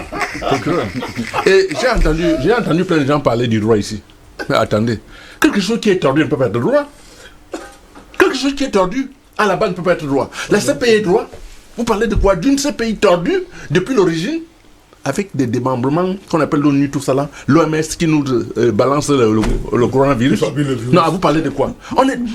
Je vous dis qu'il n'y a que les Africains qui se laissent coiffer à distance. C'est-à-dire, vous avez un coiffeur de sang qui vous rase la tête et vous subissez. Tu laisses formuler, mon frère. Non, il faut qu'on arrête. Il faut qu'on arrête. On a assez subi. Maintenant, revenons à la Côte d'Ivoire. Quand vous parlez de la Côte d'Ivoire, moi j'ai la larme aux yeux parce que j'ai eu la malchance ou la chance de travailler dans ce pays pendant 3 ans. Au temps d'Houphouët-Boigny. Mais je voudrais vous dire une chose, mes frères. Ce pays, depuis l'origine, c'était un département français. Vous attendez que l'Union africaine a intervenu dans un département français où on est en train de régler les comptes aux Français. Quand on a commencé cette lutte, vous ne pouvez pas imaginer les coups qu'on a reçus. Bandakani est témoin. Des Ivoiriens ils nous ont traité tous les noms d'oiseaux. Tous les noms d'oiseaux. Et j'ai rappelé à ces gens que quand vous êtes à côté d'un lion, vous attrapez les chèvres pour donner au lion pour manger. Le jour qu'il n'y a plus de chèvres, c'est toi qui vas manger. Il ne va pas te louper. Et c'est le cas aujourd'hui. Ouattara a joué le jeu. Il a joué le jeu. Maintenant, où est-ce qu'il en est? Bensoula, ou bien c'est Bensouda, c'est ça qu'on appelle? Bensoula. C'est Bensouda, Fatou Bensouda. J'assume. Oui, monsieur, allez-y. C'est pas vous qui le dites, c'est moi. Il faut être élégant, faut ce qu'elle Élégant. Elle est élégante. Quand on va bombarder une présidence, c'est l'élégance. Mettez tout ce que vous voulez dans l'élégance. Moi, je ne suis pas élégant. Je ne suis pas élégant. Bon, si j'étais élégant, on allait éviter de venir bombarder un palais en Afrique. Donc, je voudrais dire ceci, M. Ngoz. Il faudrait qu'on sache que celui qui lutte peut perdre, mais celui qui ne lutte pas a déjà perdu. Nous, on a lutté et on a gagné. Si on reste tout le temps à se croiser les bras, attendre que le Jésus de mon ami pasteur va venir nous sauver, il ne viendra jamais. Il ne viendra jamais. Jamais, jamais. La lutte, c'est sur le terrain. C'est pas dans les églises, c'est pas dans les mosquées. Je suis désolé. On va me traiter tous les noms d'oiseaux, mais j'assume ce que je dis. Parce qu'aujourd'hui, aujourd'hui, on voit ce qui se passe aux États-Unis, même si ce n'est pas le sujet. Ce n'est pas Jésus qui est en train de descendre pour défendre le noir qu'on a tué. Ce sont les aides dans la rue. Donc nous devons tout faire pour défendre notre continent. Et ce qui se passe à la CPI aujourd'hui, c'est la preuve de ce que les Noirs doivent se mettre ensemble pour défendre leur continent. Parce que sinon, la France, comme la CPI, ils vont continuer à faire ça partout dans les pays africains. Ils vont continuer à le faire. Si on ne se mobilise pas, pour défendre notre continent, ce n'est pas les autres qui vont le faire. Et Dieu merci, le temps est venu où le monde même est en train de se réveiller et se dire, trop c'est trop, il faut arrêter. Maintenant, pour ce qui est de ces messieurs de Ouattara, je pense qu'il a intérêt avant de sortir par la fenêtre ou par la porte, qu'il fasse la paix chez lui. Qu'il fasse la paix. Parce que je voudrais donner un proverbe qui dit, l'eau qui éteint les feux, on ne la filtre pas. On ne filtre pas l'eau qui éteint le feu. Donc il a le devoir de regrouper tous les Ivoiriens de toute origine pour mettre un terme à ce scandale qu'il a créé lui-même avec ses amis français, Sarkozy et puis Macron. Non, Macron n'était pas encore là. Mais c'est toute cette racaille qui a foutu le bordel au Cameroun. Et je voudrais rappeler ici que la Côte d'Ivoire, c'est la vitrine de l'Afrique. Parce que quand on commence par ça peut se terminer au Cameroun, ça peut au Togo, partout. Donc il faut mettre un thème à ce combat que les gens ont mis en place pour détruire l'Afrique. Si nous on ne le fait pas aujourd'hui, si on ne donne pas l'information, comme on est en train de faire ce plan. Donc il serait bien pour lui d'accueillir Laurent Koudou-Barbeau Chablé-Goudé sur le sol ivoirien. Il n'a pas de choix. Il n'a pas de choix. Il doit tout faire pour lever ce banditisme qu'il a mis en place, ce facieux de condamner Barbeau pour 20 ans et Blé Goudé. Il doit lever cette histoire et les accueillir royalement en Côte d'Ivoire. Sinon, il va sortir par la fenêtre. Parce que c'est pas compliqué. Les actes qu'il a posés vont le suivre partout où il sera. Et bon, je ne crois pas que ce soit en France qu'il va aller se réfugier. Parce que quand on prend le cas de Bemba, par exemple, qui était à la CPI, pourquoi Bemba, quand on l'a libéré, on ne lui a pas fait de restriction? Il y a 2 CPI. Moi, je voudrais comprendre comment explique comment on a libéré Bemba. Il y a 2 chambres là. Ah, 2 chambres. Mais moi, je préfère qu'on me donne une 3e chambre. Mais je voulais dire qu'on a vu l'injustice de cette histoire-là. Bemba libéré, il est rentré tranquillement, il fait ses affaires tranquilles. Mais Barbeau et Blé Goudé, non. Comme le mari de Ben Soudan était un partenaire de la Côte d'Ivoire, on va faire comment pour s'il rentre? Il ne va pas de les marcher. Donc il faut tout faire. Bemba a été libéré après avoir été déclaré coupable. Mais bien sûr. Mais il a été libéré quand même. Mais je voudrais seulement attirer l'attention des gens, des Africains en particulier, sur le caractère vraiment discriminatoire de cette CPI qu'on prétend qu'elle est là pour juger les gens. Elle n'est pas là pour juger. C'est une chambre des politiciens qui sont là pour faire embrigader tous les pays africains qui osent lever la tête contre leurs intérêts. C'est ça qu'il s'agit. Il ne faut pas qu'on l'oublie. On ne va pas l'oublier en tout cas, M. Simon. Merci en tout cas d'être là ce matin. André Kissel-Fanga, vous êtes également d'accord que jusqu'à preuve de contraire, la Cour pénale internationale, comme le disait Albert Anatola ici, a refilé le bébé à Alassane Dramane Ouattara qui a pour devoir aujourd'hui de prendre une décision? Chez nous en Afrique, on dit quand tu craches en l'air, les craches finissent toujours par tomber sur ton visage. Je crois que c'est ce qui est en train de se passer aujourd'hui avec le président Alassane Dramane Ouattara. Et quand tu dînes avec le diable, il faut toujours dîner avec une longue cuillère parce qu'après avoir mangé le morceau de viande qui est dans le plat, il va manger ton bras. Et c'est ce qui est en train d'arriver aujourd'hui avec M. Alassane Dramane Ouattara. Et il n'y a jamais de crime parfait. Ça, il faut se le dire clairement, il n'y a jamais de crime parfait. Parce que vous voyez aujourd'hui, les gens, la CPI et tous ses amis ont voulu faire croire que non, le président Laurent Koudou-Barbeau était le seul responsable avec le ministre Chablé de la crise ivoirienne. Et plus grave aujourd'hui, celui qui était le bras armé de M. Alassane Dramane Ouattara, qui s'appelle Guillaume Kimbafori Soro Guillaume, lui-même est en difficulté aujourd'hui. Et c'est sur lui maintenant qu'on est en train de vouloir tout déposer en disant c'est M. Guillaume Soro qui était le chef de la rébellion.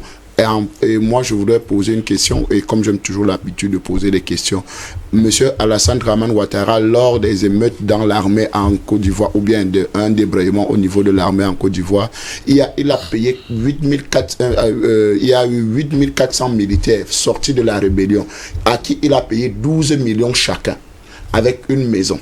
C'est pas fini, hein? C'était pas 12 millions seulement. Mais, je dis première étape. Quand il y a eu le premier débrayement. Il était prévu normalement que chaque militaire reçoive la somme de 24 millions avec une villa, il faut bien préciser. Jusqu'à peu de compter, n'a que donné 12 millions par la maison. Exactement. Donc vous comprenez qu'aujourd'hui, quelqu'un qui dit qu'il ne se reconnaît pas dans la rébellion, mais paye quand même 8400 soldats sortis de la rébellion, chacun 12 millions. Donc vous comprenez que c'est être malhonnête. Et les gars sont allés dans les boîtes de nuit, hein, le lendemain quand bien sûr. l'histoire a eu lieu. Donc vous comprenez que si la CPI vraiment était une cour de justice, oui. il devait se poser la question, mais d'où vient tout cet argent premièrement? Parce que M. Guimba-Foro Soro Guillaume a organisé la casse des banques en Côte d'Ivoire pour se faire ce trésor de guerre aujourd'hui qu'il se balade partout dans le monde avec. Donc vous comprenez qu'en réalité, c'est une compilation. Heureusement, la France aussi est en train de sucer cet argent petit à petit parce qu'on va l'attribuer quelques cabinets d'avocats, quelques cabinets d'experts, quelques cabinets pour sucer tout cela parce qu'actuellement, il est en France. Donc, il est nulle part. Il est persona non grata actuellement en Côte d'Ivoire. Donc, vous voyez comment le retour de la manivelle commence.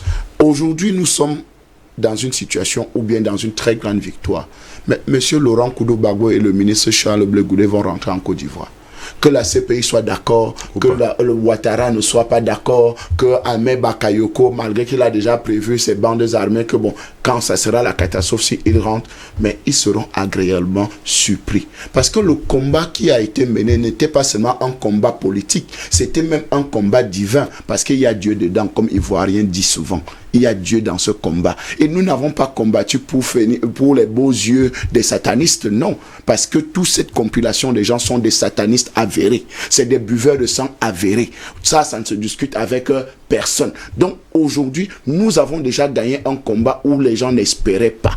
Nous allons continuer jusqu'à ce que le président Laurent Koudou-Gbagbo rentre en Côte d'Ivoire et son ministre Charles Blé Goudé. Et pas pour venir croiser les mains, pour prendre ce qu'il a laissé en partant. Donc, vous comprenez. Ça ne va pas encore créer notre imbroglio finalement. Mais écoutez, quand vous avez le soutien de Dieu et vous avez le soutien du peuple, vous allez faire comment? D'ailleurs, même on dit Vox Populis Vox Dei, c'est-à-dire la voix du peuple, la voix de Dieu. Donc, aujourd'hui, vous ne pouvez pas empêcher ce que Dieu a prévu pour la Côte d'Ivoire. Je suis désolé un peu pour Monsieur Simo. Il a sa pensée, mais nous pensons aujourd'hui que le monde est régi par certaines lois. Les guerres commencent d'abord spirituellement avant d'être naturelles. Tout ce que nous voyons aujourd'hui n'est que le reflet d'une guerre que nous avons gagnée spirituellement avant de se manifester physiquement. Parce que quand vous prenez les Bensouda qui sont dans un lobby, Bensouda, Monsieur Bensouda, Madame Bensouda et Monsieur le roi du Maroc qui est dans sa gay price et tout le reste, donc qui sont dans des logiques homosexuelles. Donc vous comprenez qu'en réalité c'est une autre guerre qui est en train de se produire. C'est la guerre d'une idéologie satanique et la guerre divine qui respecte les valeurs humaines. Parce que une justice où il y a justice ne peut pas avoir ce genre d'injustice où vous avez des témoins qui ne rappellent même plus le nom de leur village. Il y a des gens qui ne se rappellent plus le nom même de leur père de famille. Vous comprenez un peu. Je vous rappelle qu'ils n'étaient pas ivoiriens. Ne vous inquiétez pas pour ça. Et deuxièmement, ils ont sorti des vidéos. Des vidéos où on prenait des gens, ou des massacres, soi-disant des populations, que le président Laurent Koudou-Gbagbo et le ministre Charles Blé Goudé, des exécutions des populations qu'on avait organisées. Malheureusement pour eux, les mêmes vidéos qu'ils ont fait, il y avait des vidéos d'autres caméras en arrière-plan, invisibles qu'on ne voyait pas. Ils ont pris des gens, ils ont versé au sol disant que c'est des morts occasionnées par le ministre Charles Blé Goudé et le président Laurent Koudou-Gbagbo. Ils ont versé un peu de microchrome sur ces gens et tout le reste. Donc, ils ont fini de faire leur scénario. Subitement, ces gens ont ressuscité.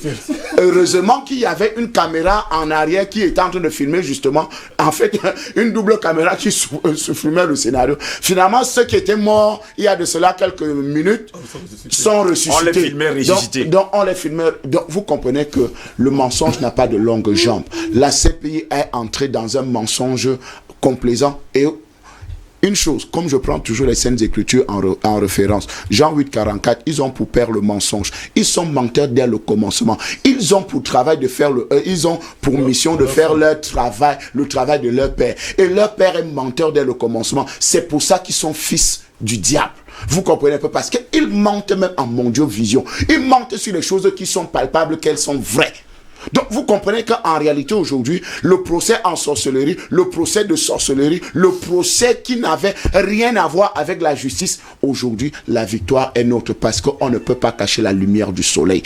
Aujourd'hui, elle est visible, cette victoire-là, cette vérité que le ministre Charles Blé Goudé et le président Laurent Koudou-Gbagbo n'étaient pas les auteurs de cette crise post-électorale. Donc aujourd'hui, le président Ouattara n'a que, je l'appelle président, pour l'instant, parce qu'en réalité, il est déjà à la porte de sortie, parce qu'il a déjà déposé le tablier. Et comme Guillaume Soro, son adversaire, son ami d'hier, son fiel d'hier avait dit, il a pris le pouvoir à partir d'un hôtel. Et quand vous habitez dans un hôtel, ça veut dire que vous avez les clés de la chambre. Et quand vous voulez repartir, vous redescendez à la réception, vous déposez les clés et vous repartez comme vous êtes venu. Je crois qu'il est l'heure et il est temps pour que monsieur Ouattara dépose les clés à la réception de l'hôtel du Golfe où il a pris le pouvoir, et maintenant que les vrais Ivoiriens maintenant reprennent leurs choses. Et c'est ce qui est en train de vouloir se passer à l'instant où le président Laurent Koudou-Barbeau et le ministre Charles Blé Goudé vont rentrer en Côte d'Ivoire. Donc, il n'y a rien à faire. Ils ne peuvent pas arrêter la main de Dieu. La main de Dieu a déjà fait le miracle qu'il fallait. Nous sommes dans la victoire et nous jubilons. Et je rappelle que le président Laurent Koudou-Barbeau avait fêté 75 ans dimanche. Dimanche dernier, justement. André Bandakani, jusqu'à preuve de contraire, hein, beaucoup de personnes pensent que si Charles Blé Goudé et Laurent Koudou-Barbeau rentrent en Côte d'Ivoire, ce sera une nouvelle guerre. Si jamais, il faut le dire, Alassane Dramane Ouattara ne prend pas l'initiative de faire cette réconciliation nationale qu'il a promis aux Ivoiriens depuis qu'il a pris le pouvoir. Donc ça veut dire qu'actuellement, il y a la paix en Côte d'Ivoire.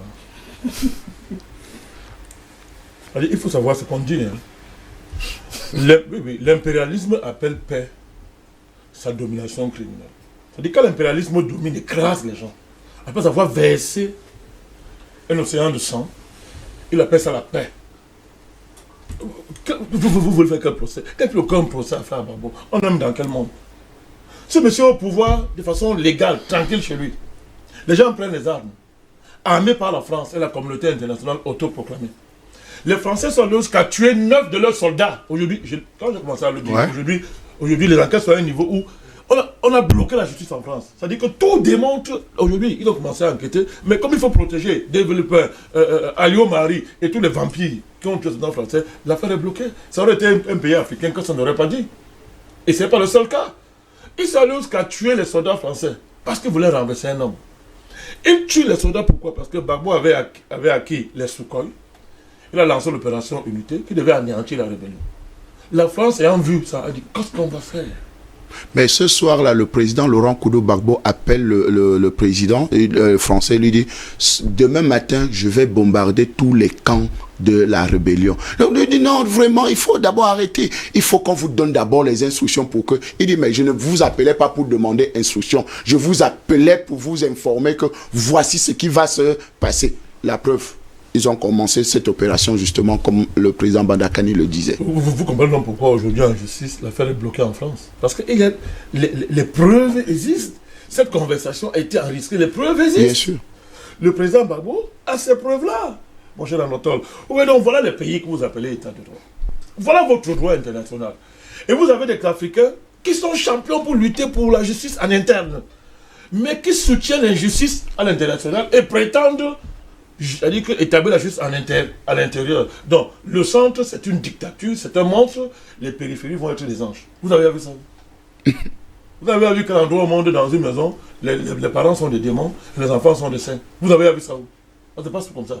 Donc, pour renverser un homme, ils sont allés jusqu'à là.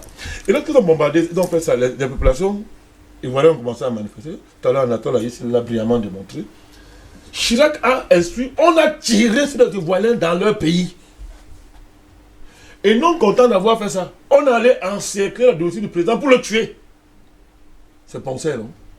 Il a témoigné en Côte d'Ivoire. Il a dit, on lui a demandé, mais pourquoi tu ne l'as pas tué? Il dit qu'il allait demander à Dieu. Il a dit, en procès. Il a été clair. Hein? Le général Poncé l'a dit. On a dit, va l'attraper et tu le tues. Le procès était à Mondovision et surtout en direct, tout le monde l'a vu. Bon, le gars il a dit que non, vraiment, si vous voulez savoir pourquoi je l'ai... Moi je suis général, mon travail c'est de détecter les ordres. Mais je ne peux pas arrêter Dieu. Allez demander à Dieu pourquoi je n'ai pas arrêté M. Barbeau et sa femme. Bon. C'est-à-dire, après ça, on a vu ces gens marcher sur Abidjan. L'ONU tuait les gens. L'ONU si. Complice tout le monde. Ils ont fait une guerre. 3000 morts. C'est Barbeau qui a fait officiel. La guerre à Côte d'Ivoire. Officiel. Écoutez bien. 3000 morts officiels. On a 10 000 morts. Plus. 3000 morts officiels. Bombardement d'un palais présidentiel. Parce qu'il faut rappeler ces choses. Bombardement d'un palais. Capture d'un président de son palais. Humilié à Mondovision. Je ne parle pas de son épouse. Nous sommes les Africains. Nous ne sommes pas des fous. Mais c'est Barbeau qui a fait ça. Bon, ok. C'est lui qui a fait, non? Ils ont dit que c'est lui. Il y a un cours pénal qui s'est assis. avec des docteurs en droit et les professeurs en droit, avec un procureur intergalactique. C'est-à-dire qu'il dépasse tous les procureurs que le monde a connus. Et ils nous ont dit, ok, nous venons d'attraper le veau. C'est lui qui a tué, donc voici, c'est lui. Il y a les preuves contre lui, c'est pour ça qu'on l'a déporté. On l'a déporté. Pendant ce temps, la France à l'ONU, pendant qu'on bombardait la Côte d'Ivoire, c'est l'ambassadeur de France qui parlait à l'ONU au nom de la Côte d'Ivoire. Je pense qu'il faut rappeler ces choses-là. Il faut rappeler ça. Parce que nous disons que nous sommes des êtres humains. Alors il faut qu'on demande, il faut que Dieu... Dieu dit, mais donc il y a des êtres humains sur terre. Ils voient ça, ils ne disent rien. Et ils parlent de justice. Après ils nous ont dit que c'est Barbeau qui a fait tout ça. Hein. Ils sont allés dans leur procès. Les mêmes gens ont dit que non, c'est pas lui. Et vous venez nous dire que si Barbeau rentre en Côte d'Ivoire, il y aura la guerre. Mais on est dans quel monde? On est dans quel monde? Bon, il va alors l'habiter au ciel. Jusqu'à preuve de contraire, il faut préciser que l'ancien président a tendu la main, il faut le dire, aux autorités d'Abidjan. Il ne faut pas demander aux gens, moi je veux vous choquer. Il y a des guerres justes. Parler de quoi? Quand nos frères ont pris les temps pour l'indépendance, ils avaient tort. Ils avaient tort. Il y avait été un salaud. Alors, donc c'est un maquisard. Comment on l'appelle? Vous n'avez pas dit que Simo était un salaud. Simo fait partie de cette guerre-là. Attendez. Parlez de quoi? Nous sommes tous des précis. Donc vous voulez nous faire croire que les Oumyobé et les Wandji avaient tort d'avoir lutté pour l'indépendance. On parle de quoi? Donc le président Barbeau et M. Goudé doivent rentrer chez eux. Ils sont dans leurs droits. Et il ne faut pas demander à Barbeau d'arrêter la politique. C'est vous qui l'avez envoyé en politique là-bas. Quand il a commencé, c'est vous qui avez dit de commencer la politique. Pourquoi on avait dit que non, vraiment, pour la paix en Côte d'Ivoire, il faut que le président Barbeau et Ouattara, les Bédiers se retirent. C'est qu'elle a fait ça. Ils se retirent pourquoi? Ils se retirent pourquoi? Quand le président Barbeau luttait pour la démocratie, où était Ouattara? Quand le président Barbeau allait en prison tous les jours sous fouette, où était M. Ouattara? Où était M. Bédier? Ils étaient où? Mais ils ciraient les pompes de Oufouette, non? Ils essuyaient les pipis de Oufouette Mani. Permettez-moi l'expression, hein? Il faut qu'on parle cru. Donc ce débat-là, il faut l'évacuer. La justice en Côte d'Ivoire, c'est que remettez le pouvoir à M. Barbeau. Point. Vous l'avez enlevé, il était encore sous mandat, il venait d'être élu. Il vous a dit, recomptez les voix. On a dit non. Recomptez les voix. Vous avez fait ça à Haïti. Il dit, je ne suis pas les compter les voix. Vous avez dit niet. Parce qu'il y avait le bandit de Choy qui s'est enrichi, un salopard comme ça, qui est en Corée, il dort tranquille, alors qu'il faut l'attraper, le fusiller, il dort tranquille. L'autre bandit de la commission électorale, qui est venu déclarer les résultats de l'élection dans un hôtel, pris en otage par l'ambassadeur de France. Il ne faut pas également oublier Jean-Pierre.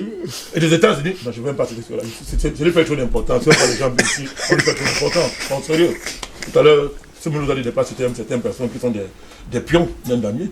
Donc, l'ambassadeur de France des États-Unis, ils ont pris Bakayoko en otage comme ça. Ils l'ont arrêté. Ils lui ont dit, va proclamer les résultats dans le QG d'un candidat. Ces choses se sont passées au XXe siècle. Les gens voyaient. Et ceux qui voient disent qu'ils défendent les valeurs de justice. Le monde entier voyait. Écoutez donc, nous nous sommes levés pour ce combat. On a dit non, on ne peut pas accepter ça. Vous voulez pas nous dire aujourd'hui que non, vraiment, il faut que pour la paix en Côte d'Ivoire, Barbeau renonce à ses ambitions politiques. Ouattara sait pourquoi il a dit qu'il est au pouvoir. Ça le regarde. Quand tu tues les gens pour arriver au pouvoir, il a demandé à qui? Ouattara a tenu un jour, le président Ouattara a fait un conseil avec vous pour dire que, bon, écoutez, dites-moi, est-ce que je dois être président? Il a décidé, ses amis francs-maçons, illuminatistes, ils ont dit, allons prendre la Côte d'Ivoire. Il n'est pas ivoirien. Sa femme n'est pas ivoirienne. Quelle est même cette malchance là, mon frère? Sa femme n'est pas ivoirienne, le président Ouattara n'est pas ivoirien, et ce ne dit, c'est l'insulter, ce sont des faits. Ils sont allés prendre un pays, par les moyens que nous connaissons. Maintenant, les patrons de ce pays s'élèvent, se battent pour le pays. On vient de dire que non, écoutez, c'est à cause de vous que le pays est comme ça. Si il faut la paix ici, retirez-vous, machin comme ça. Donc on est en train de nous dire, M. Ngos, on veut une Côte d'Ivoire sans patriotisme. On veut une Côte d'Ivoire qui va être construite sur la base de tout, mais sans l'amour des Ivoiriens pour leur pays. Voilà le pays qu'on veut construire. On veut une Côte d'Ivoire qui appartiendra à tout le monde, mais pas aux Ivoiriens.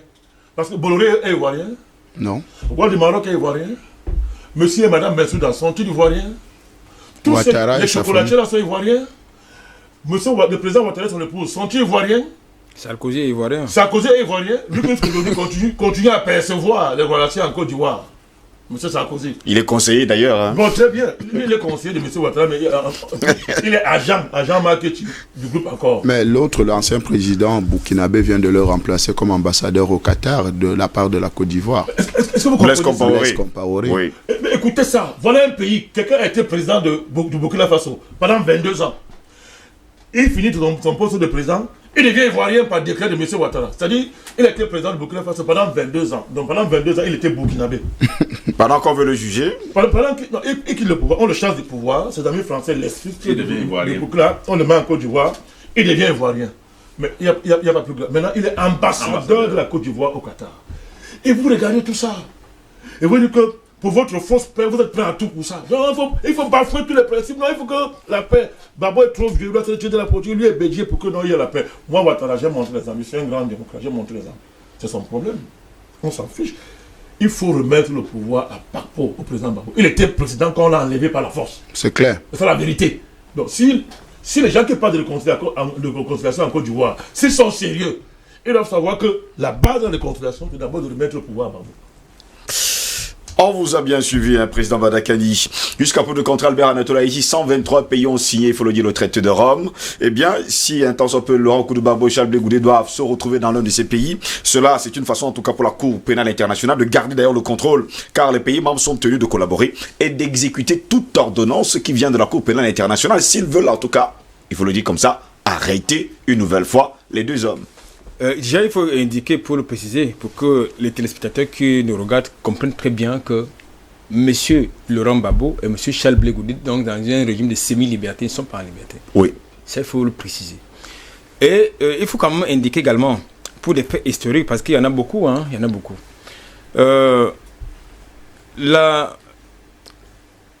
chemin de M. Laurent Gbagbo, particulièrement, je veux dire, le chemin politique, le cheminement politique de M. Laurent Gbagbo est jonché de beaucoup de combats politiques. Bien évidemment, pendant que le président Badakani parlait tout à l'heure, il m'est revenu à l'idée, à l'esprit, j'allais dire, les accords de Marcoussis, vous vous rappelez des accords de Marcoussis? Alors, ces accords, voilà, les accords de Marcoussis, qui ont consacré pratiquement l'annulation de la légitimité et pratiquement de la légalité de du pouvoir de M. Laurent Gbagbo. Il faut le comprendre.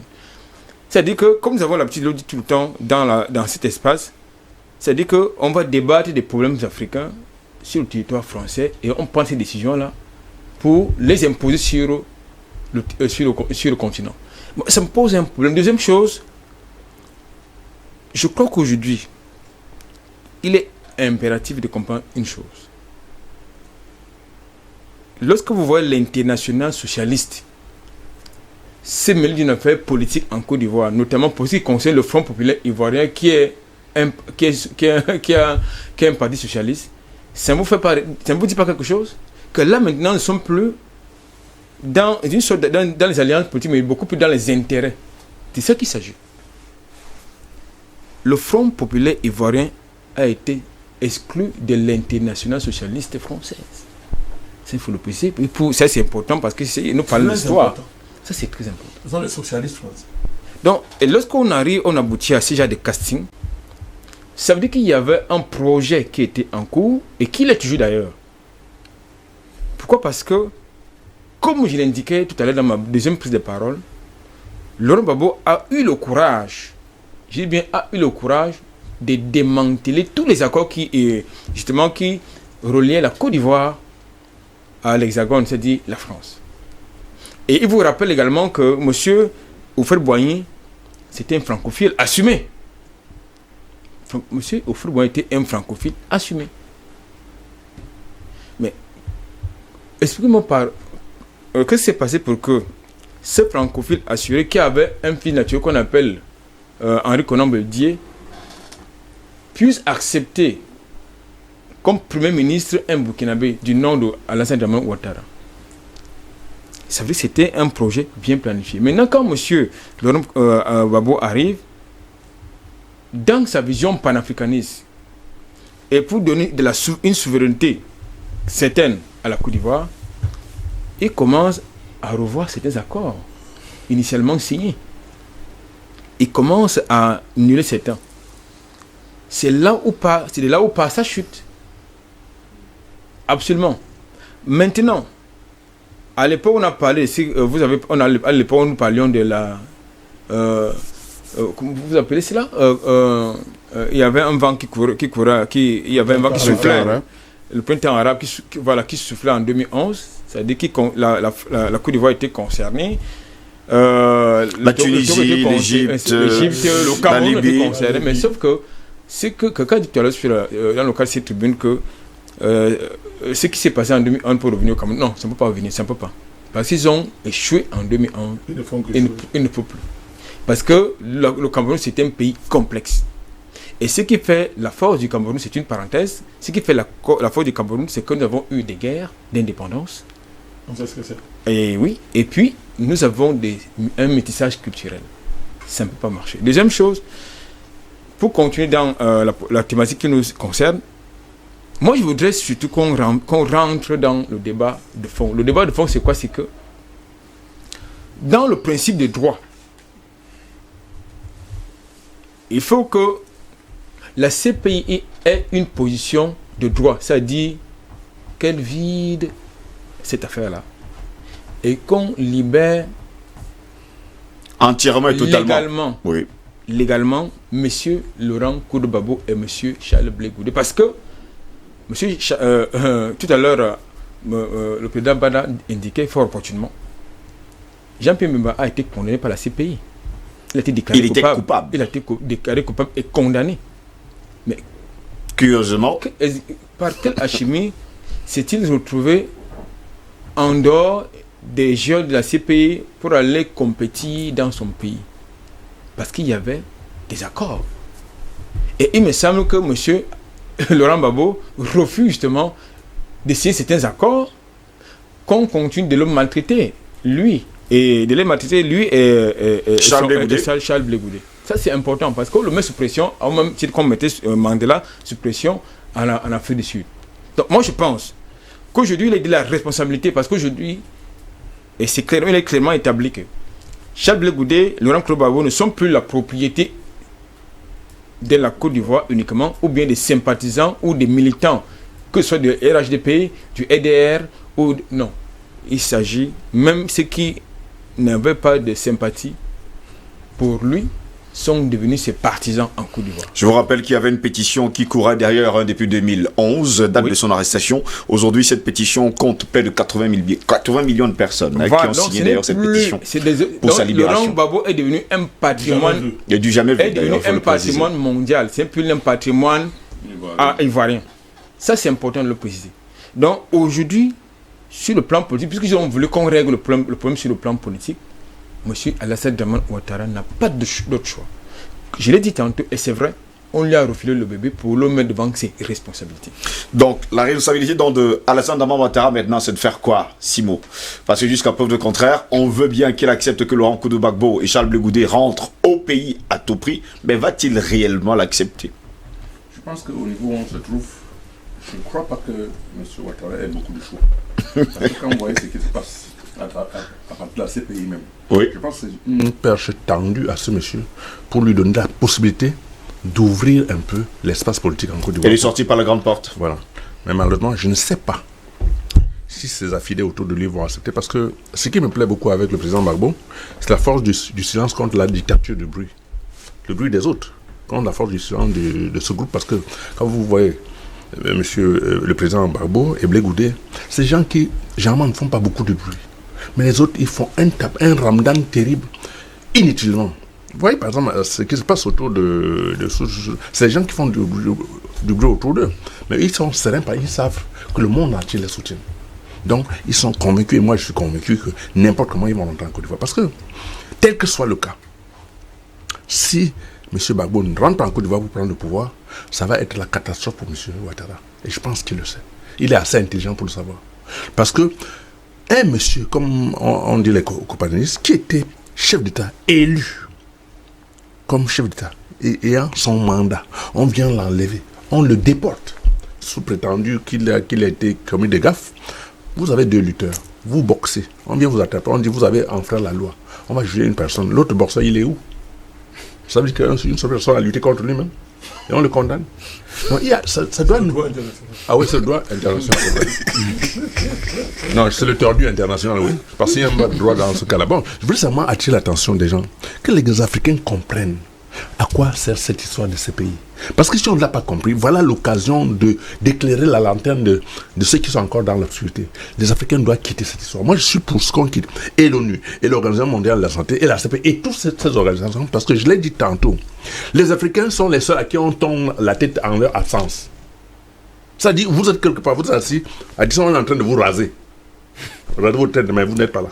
Et vous assumez. Non, c'est extrêmement dangereux. Et c'est nous qui payons les conséquences. Parce que si nous, on ne pose pas des actes aujourd'hui pour mettre un terme à ce soir, qu'est-ce qu'on va raconter à nos enfants demain?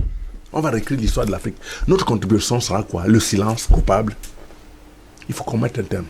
Et c'est le lieu ici d'interpeller tous les panafricanistes pour qu'ensemble, on lutte pour dire c'est terminé. Il faut que l'Afrique s'émancipe, se libère complètement de cette dictature occidentale et mondiale. Parce que quand vous voyez l'ONU, l'OMS, l'UNICEF, toutes ces histoires, quelle est la part de l'Afrique là-dedans? Quelle contribution on a apportée depuis la création de cette histoire? On n'a que subi. Donc il est temps qu'on sorte.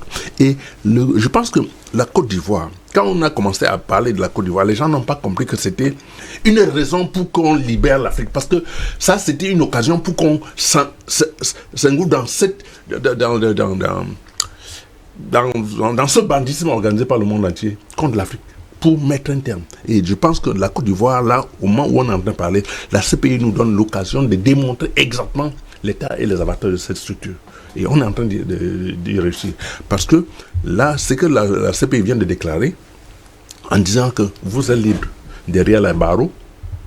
Ah, ça, c'est une très grande victoire. Parce que comment quelqu'un peut être libre derrière les barreaux? On vous dit, vous êtes libre, mais vous ne pouvez pas sortir. Vous pouvez sortir seulement dans quelques pays. Acquitté depuis le 15 janvier 2019 d'ailleurs, il faut le préciser. Voilà. Non, c'est une honte. Donc l'Afrique devrait profiter de cette brèche pour dire non, ces pays, ces organisations où on nous a forcé à y pénétrer, il faut mettre un terme. Ça, c'est clair, il n'y a même pas à discuter. Justement, je vais me tourner vers Albert Anatola ici. Finalement, c'est quoi un acquittement? Parce que vous qui aimez toujours le doigt. Non.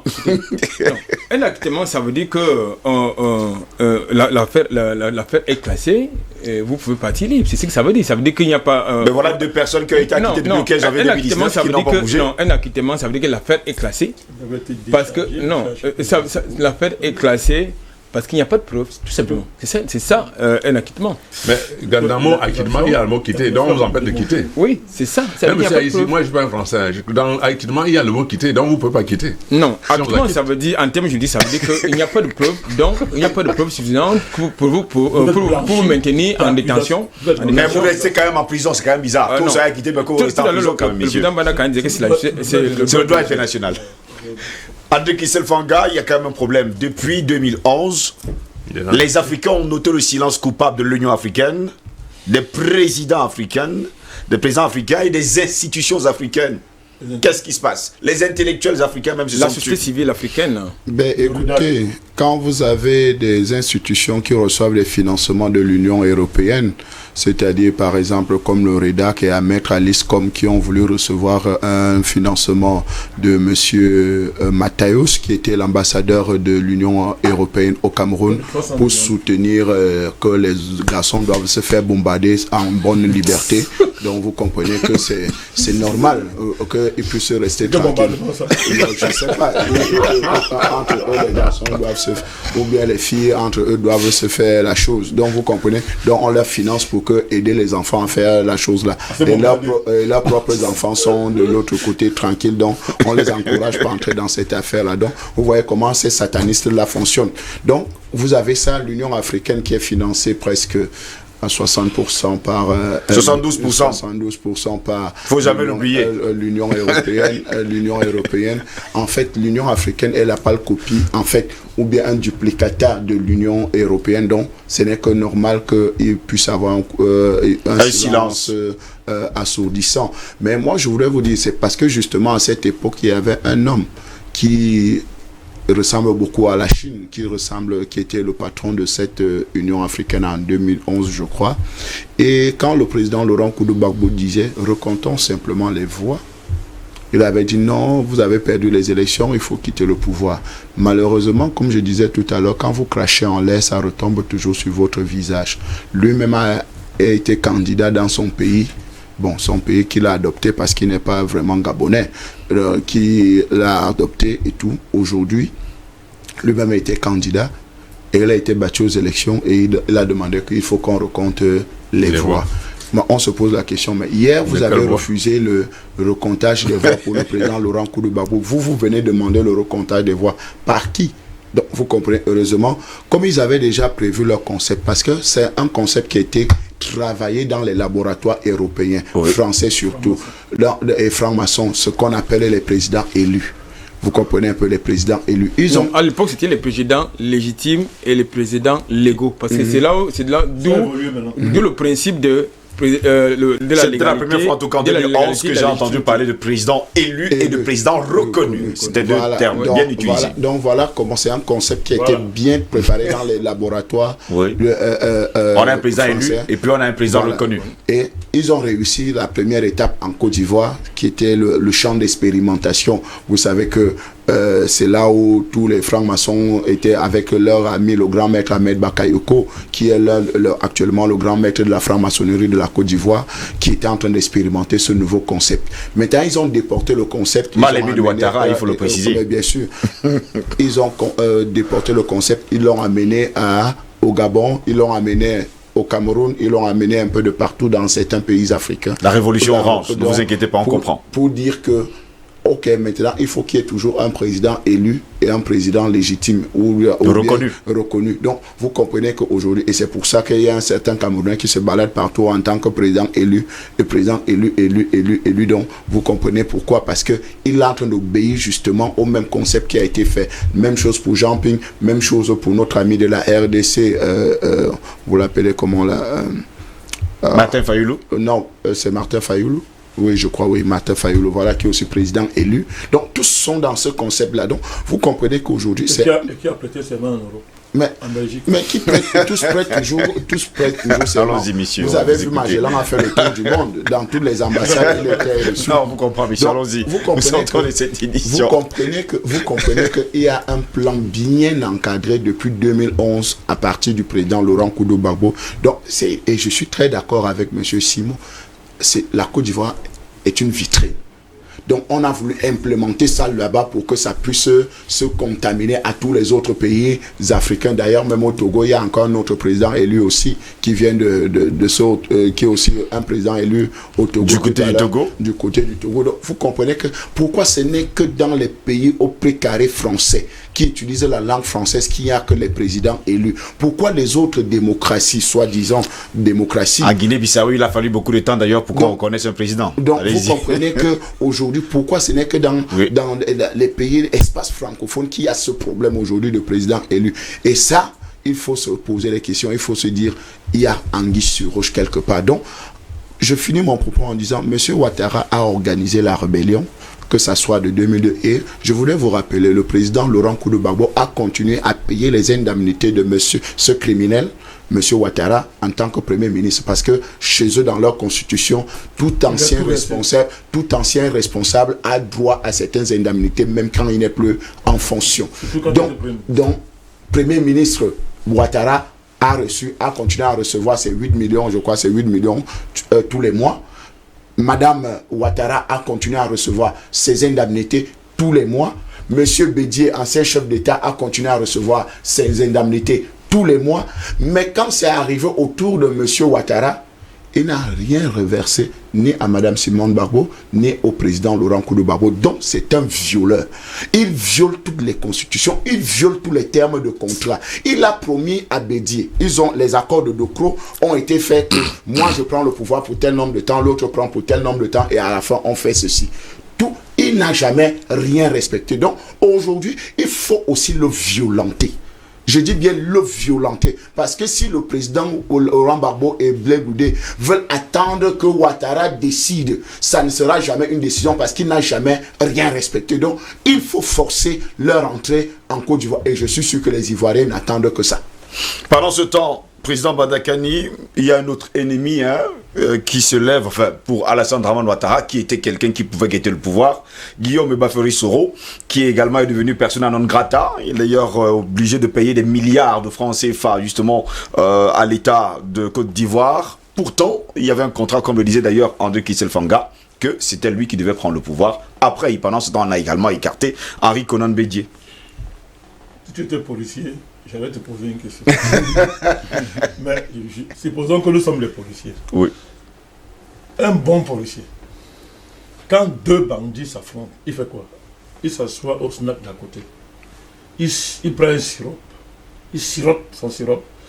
Il attend qu'il se tue. Et il vient. Il ramasse simplement les preuves, il filme. Il va dire que l'enquête est terminée. C'est tout. Depuis que Guillaume Soro fait son cinéma avec Ouattara, ça nous intéresse pas. Deux anciens bandits s'affrontent. Nous, on regarde la Babo. Nous regardons le ministre Blaise Goudé et les événements nous donnent raison. Il ne faut pas se distraire avec Guillaume Soro. Guillaume Soro est en train de démontrer qu'il a facilité l'évolution de l'enquête. Il a facilité l'évolution de l'affaire. Mais c'est clair. À son corps défendant, pas parce qu'il est bon. Non, non. C'est que dans le partage. Oui. Dans le partage, ils sont gâtés. Oui. Comme tous les, que les fondements de l'enquête policière, c'est quoi? On enseigne ça à l'école de police. Que la base de l'optimisme des policiers pour engager des enquêtes, même quand ils n'ont pas assisté au crime, c'est quoi? C'est qu'ils savent que pendant le partage, comme les bandits sont très malhonnêtes, ils ne s'entendent pas toujours pendant le partage. Et quand ils ne s'entendent pas, un va aller trahir. Un va aller trahir que, bon, vous voyez, ça s'est passé comme ça. Là, pourquoi vous entendez, on dit reconstitution du crime. Oui. Et donc, comment on dit, on va d'abord reconstituer le crime. C'est fini, c'est pas compliqué. Donc, vraiment, excusez-moi de ne pas m'attarder sur Guillaume Soro. Aucun autre normal sur Terre ne peut avoir pitié de Guillaume Soro. Si tu as pitié de Guillaume Soro, tu es un sorcier comme lui. Mais Guillaume Soro est plus dangereux que Chekao. C'est-à-dire que si quelqu'un a pitié de cet homme-là, il est autant méchant et sorcier que Guillaume Soro. Non, on ne peut pas prendre le temps dessus, nous on est contents. Ça évolue simplement. Parce que Guillaume Soro est simplement en train de dire ce que nous, on disait hier, et Simo est là, Fanga est là, Anatole est là, il est venu ici nous insulter. Non. Guillaume Soro est arrivé ici en 2012, je crois. 2012. Il nous a répondu, nous les panafricains. Il a dit que vous êtes des aigris. En politique, il faut savoir choisir le bon camp. Je ne suis pas un loser, j'ai choisi le meilleur camp. C'était un tweet, il a fait ça, il a balancé, il nous a insultés. Il nous a insultés à l'Assemblée nationale du Cameroun. C'est moi, tu te rappelles très bien. Je peux vous dire une chose, il a même tenté de nous soudoyer. Je ne veux même pas voir la clé. Non, on ne va pas revenir sur cette belle maladie. Belle maladie, on devait le recevoir. Il faut rappeler, c'est important. On est là pour notre histoire. Il faut rappeler ça parce que notre rôle, c'est d'éduquer les gens qui nous écoutent. On m'a contacté. À l'époque, Guillaume Soro nous a dit que lui, il a choisi le meilleur camp. Voilà. En politique, il faut toujours choisir le meilleur camp. Il n'est pas un loser. Mais aujourd'hui, il est en train d'insulter. Il a retrouvé les losers. Il est en train d'insulter son ancien camp en utilisant, en répétant ce que nous on disait. Et vous voulez que nous on se rabaisse au niveau de ce monsieur? Vous dites qu'on va répéter ce qu'il dit? Non, on ne fait pas ça tournant. Moi je veux simplement dire tout à l'heure, mon ami Anatole a ici et les autres, on dit quelque chose qui va passer dessus comme ça. Que la CPI dise le droit. Si la CPI c'est un cours de droit, qu'elle dise le droit, oui. Donc, qu'est-ce qu'on regarde là, mon cher Ngos? Quelle est cette procédure? C'est-à-dire que on est dans une procédure judiciaire, je suppose. Parce que tout à l'heure, quand on fait l'argument politique, on va dire non, ils ont des arguments politiques. Maintenant, on parle des arguments de droit. On est dans une procédure. Et en pleine procédure, la CPI nous dit ceci, que bon, ok, moi, le droit ne m'intéresse plus. Je ne vide pas la procédure là. Je le mets en liberté provisoire et allez vous réconcilier. Il faut que le monde entier entende ça. C'est-à-dire la CPI est en train de dire que bon, ok, moi, vraiment, on a d'abord dit qu'il est acquitté. Et Mme Bensouda a fait appel. Au lieu de vider l'appel de Mme Bensouda, en quelque sorte, c'est un appel qui n'a même pas de sens. Ça n'a même pas de sens, contrairement à ce qu'on croit. Quand il y a acquittement, ça n'a même plus de sens. Ça n'a pas de sens parce qu'on peut nous dire non. On va nous dire que sur le plan de la procédure interne, ça a un sens. Mais en termes de droit, la démarche de Bensouda, en termes d'appel, n'a aucun sens. Ça n'a pas de sens. Mais c'est pas là où on va assister aujourd'hui. Donc, au lieu de vider l'appel, Au lieu de vider la procédure, comme tout à l'heure, il a dit, la CPI nous dit que non, c'est pas ça qu'il faut faire. Bon, tu peux aller partout où tu veux, hein. Pas partout où tu veux, mais en Côte d'Ivoire. Et maintenant, allez vous réconcilier. Nous vous mettons devant votre responsabilité. Ça veut donc dire quoi? Une fois de plus, personne ne dira demain que il n'a pas vu la CPI refuser de dire le droit et de choisir de faire la politique. C'est important d'insister là-dessus. Elle préfère faire la politique. Et on se trouve dans un schéma comme celui du président Mobutu. Mobutu était un agent de la CIA, il avait un matricule, tout le monde connaît. À l'époque de la guerre froide, Reagan le saluait et dit « Tu es un grand combattant, un grand défenseur de la liberté, tu es un grand démocrate, Reagan. » Quand Mobutu est tombé, les Occidentaux ont financé des films présentant Mobutu comme le malheur du Zaïre. Que tout ce qu'il y a eu au Zaïre, c'est Mobutu. Ils ont même dit que c'est Mobutu qui a accouché Léopold II. Ils ont dit ça, que Mobutu est le père de Léopold II. Celui qui avait pris le Zaïre et a dit que c'est sa propriété privée. Ils ont dit que c'est Mobutu qui l'a accouché. Donc, comme d'habitude, le même scénario se répète en Côte d'Ivoire. La CPI est en train de vouloir nous faire croire que maintenant, c'est une affaire afro-africaine. Vous les Noirs, là, vous les Noirs, c'est vous les Noirs. Donc, on ne parle pas de la France, on ne parle pas des États-Unis, on ne parle pas de l'Angleterre, on ne parle pas de l'Union européenne. Hein? Ces criminels qui sont allés jusqu'à bloquer les médicaments d'entrée en Côte d'Ivoire parce qu'ils voulaient imposer Ouattara. Et le monde entier a laissé faire ça. Donc, on nous dit maintenant c'est une affaire des Africains. Voilà pourquoi, M. Ngos, pendant 10 ans, nous avons décidé, nous avons pris sur nous d'éviter cette affaire en anticipant. Imaginez-vous qu'il n'y ait pas eu le travail des panafricanistes. Ce serait été quoi? Une affaire de querelle entre nègres, non? Que les Africains sont méchants, ils s'entretuent entre eux. Donc c'est Guillaume Soro, c'est Ouattara, c'est Babo qui n'arrivent pas à s'entendre. Ils se haïssent, ils se détestent. Le noir n'aime pas le noir. Ils ont des choses comme ça, hein, qui justifient ces bêtises-là. Alors qu'on est en train de voir ce qui est en train de se passer. On veut blanchir l'Occident dans son crime et on fait croire que ce sont les hommes. Heureusement que le combat a été mené. Donc il faut que la CPI dise le droit. Maintenant, qu'est-ce que Ouattara peut faire? Je termine. Terminé, parce que le temps est fini. Il a une marge de manœuvre. Hein. Il a une marge de manœuvre. Moi, je vous dis. Depuis aujourd'hui, l'anga avec Guillaume Soro. Il s'entend plus avec Bédier, non. Mais ça veut dire quoi en politique? Qu'il s'entend avec Babou? Non, en politique, moi je donne un conseil. Il a intérêt. Et je vais me le dire d'abord, ça je le dis ça. Si M. Ouattara avait sorti de grand dans l'histoire, qu'il s'entendait avec Babou, pourquoi? Il n'était pas ivoirien. Babou a pris sur lui une décision non constitutionnelle. Écoutez, il a exercé des prérogatives de dernier niveau, sous la pression de Mbeki. Il a dit pour la paix dans mon pays, tu es candidat à l'élection présidentielle. Ouattara a perdu sa maman, je crois, un truc comme ça. M. Babou a tout pris en charge, tout l'a assisté, tout et tout. Mais quel est cet homme-là? Bon, à un moment donné, le devenir humain, monsieur le président. Babou perd sa mère. M. Ouattara refuse de rendre visite. Ses maisons sont en lambeaux complètement détruites. Tout à l'heure, il a rappelé. Il ne lui verse pas ses indemnités d'ancien président, prévues par la loi de son pays. Et pour une fois, espérons qu'enfin il deviendra humain, il se souviendra que c'est grâce à cet homme qu'il est devenu président. Maintenant que les conditions de l'histoire me donnent les moyens de me réconcilier avec lui, parce que je suis en guerre contre Guillaume Soro, je suis en guerre contre mes anciens amis d'hier, espérons que monsieur le président redeviendra humain. Albert Anatola ici pour terminer à votre mot de fin en quelques secondes parce que le temps nous est imparti, c'est terminé d'ailleurs. Il y a plus d'une trentaine d'années, vous avez constaté que dans le cadre de ces débats, j'ai beaucoup convoqué les faits historiques en convoquant dans ma dernière prise de parole. Il y a un peu plus d'une trentaine d'années, Houphouët-Boigny, dans la même posture avec un certain Guémé Emmanuel, qui était en rupture de banc politique, était pratiquement exilé à Paris, en France. Qu'est-ce qu'il a fait? Justement pour sauver la paix en Côte d'Ivoire, il a affrété son avion personnel pour aller chercher M. Emmanuel Guémé. Oui. Je pense que si M. Ouattara revendique d'être fouettiste et d'être un enfant de Houphouët-Boigny, qu'il descende sur terre de la planète Mars et qu'il affrète justement son avion, que cet avion-là aille pour sauver la paix en Côte d'Ivoire. Je dis pour sauver la paix en Côte d'Ivoire. Ça c'est grandiose. Justement, qu'il affrète son avion et que cet avion aille personnel et ainsi il va rentrer dans l'histoire. Absolument. On vous comprend. Simon, votre mot de fin rapidement. Oui, il faut seulement séparer les esclaves de maison et les esclaves de champ. Parce que les esclaves de maison, c'est ceux qui dînent avec le diable et viennent se prendre pour des Africains. Non, il faut les séparer et de faire les discernements entre les deux. Merci beaucoup, Simon, d'avoir été là ce matin. André Kisefanga, votre mot de fin? Il y a Dieu dedans dans ce combat, comme dit Ivoirien. Il le fera. Ça, je crois qu'on ne peut pas arrêter le plan de Dieu. Le plan de Dieu est déjà, il va commencer. Donc, le reste, on attend pour aller seulement en Côte d'Ivoire fêter la victoire. André Kisefanga, je vous dis merci d'avoir été là ce matin. Où est l'ONG africaine qui a réclamé la révélation de Babou? Je sais pas. Simon, merci également d'avoir été là ce matin. Président Bandakani, merci à vous. Albert Anatola ici, merci également pour ce festin intellectuel. Mesdames, messieurs, c'est ici que ça va s'achever, en tout cas, cette édition de DBS Matin. Vous avez été très nombreux, des millions en tout cas, devant vos téléviseurs pour nous suivre ce matin. Au plaisir de vous retrouver demain pour une nouvelle édition. Mais n'oubliez surtout pas, la guerre n'a qu'un seul vainqueur, la mort. Et la mort se moque bien de la victoire. À demain, c'est peut-être adieu. Bonne journée.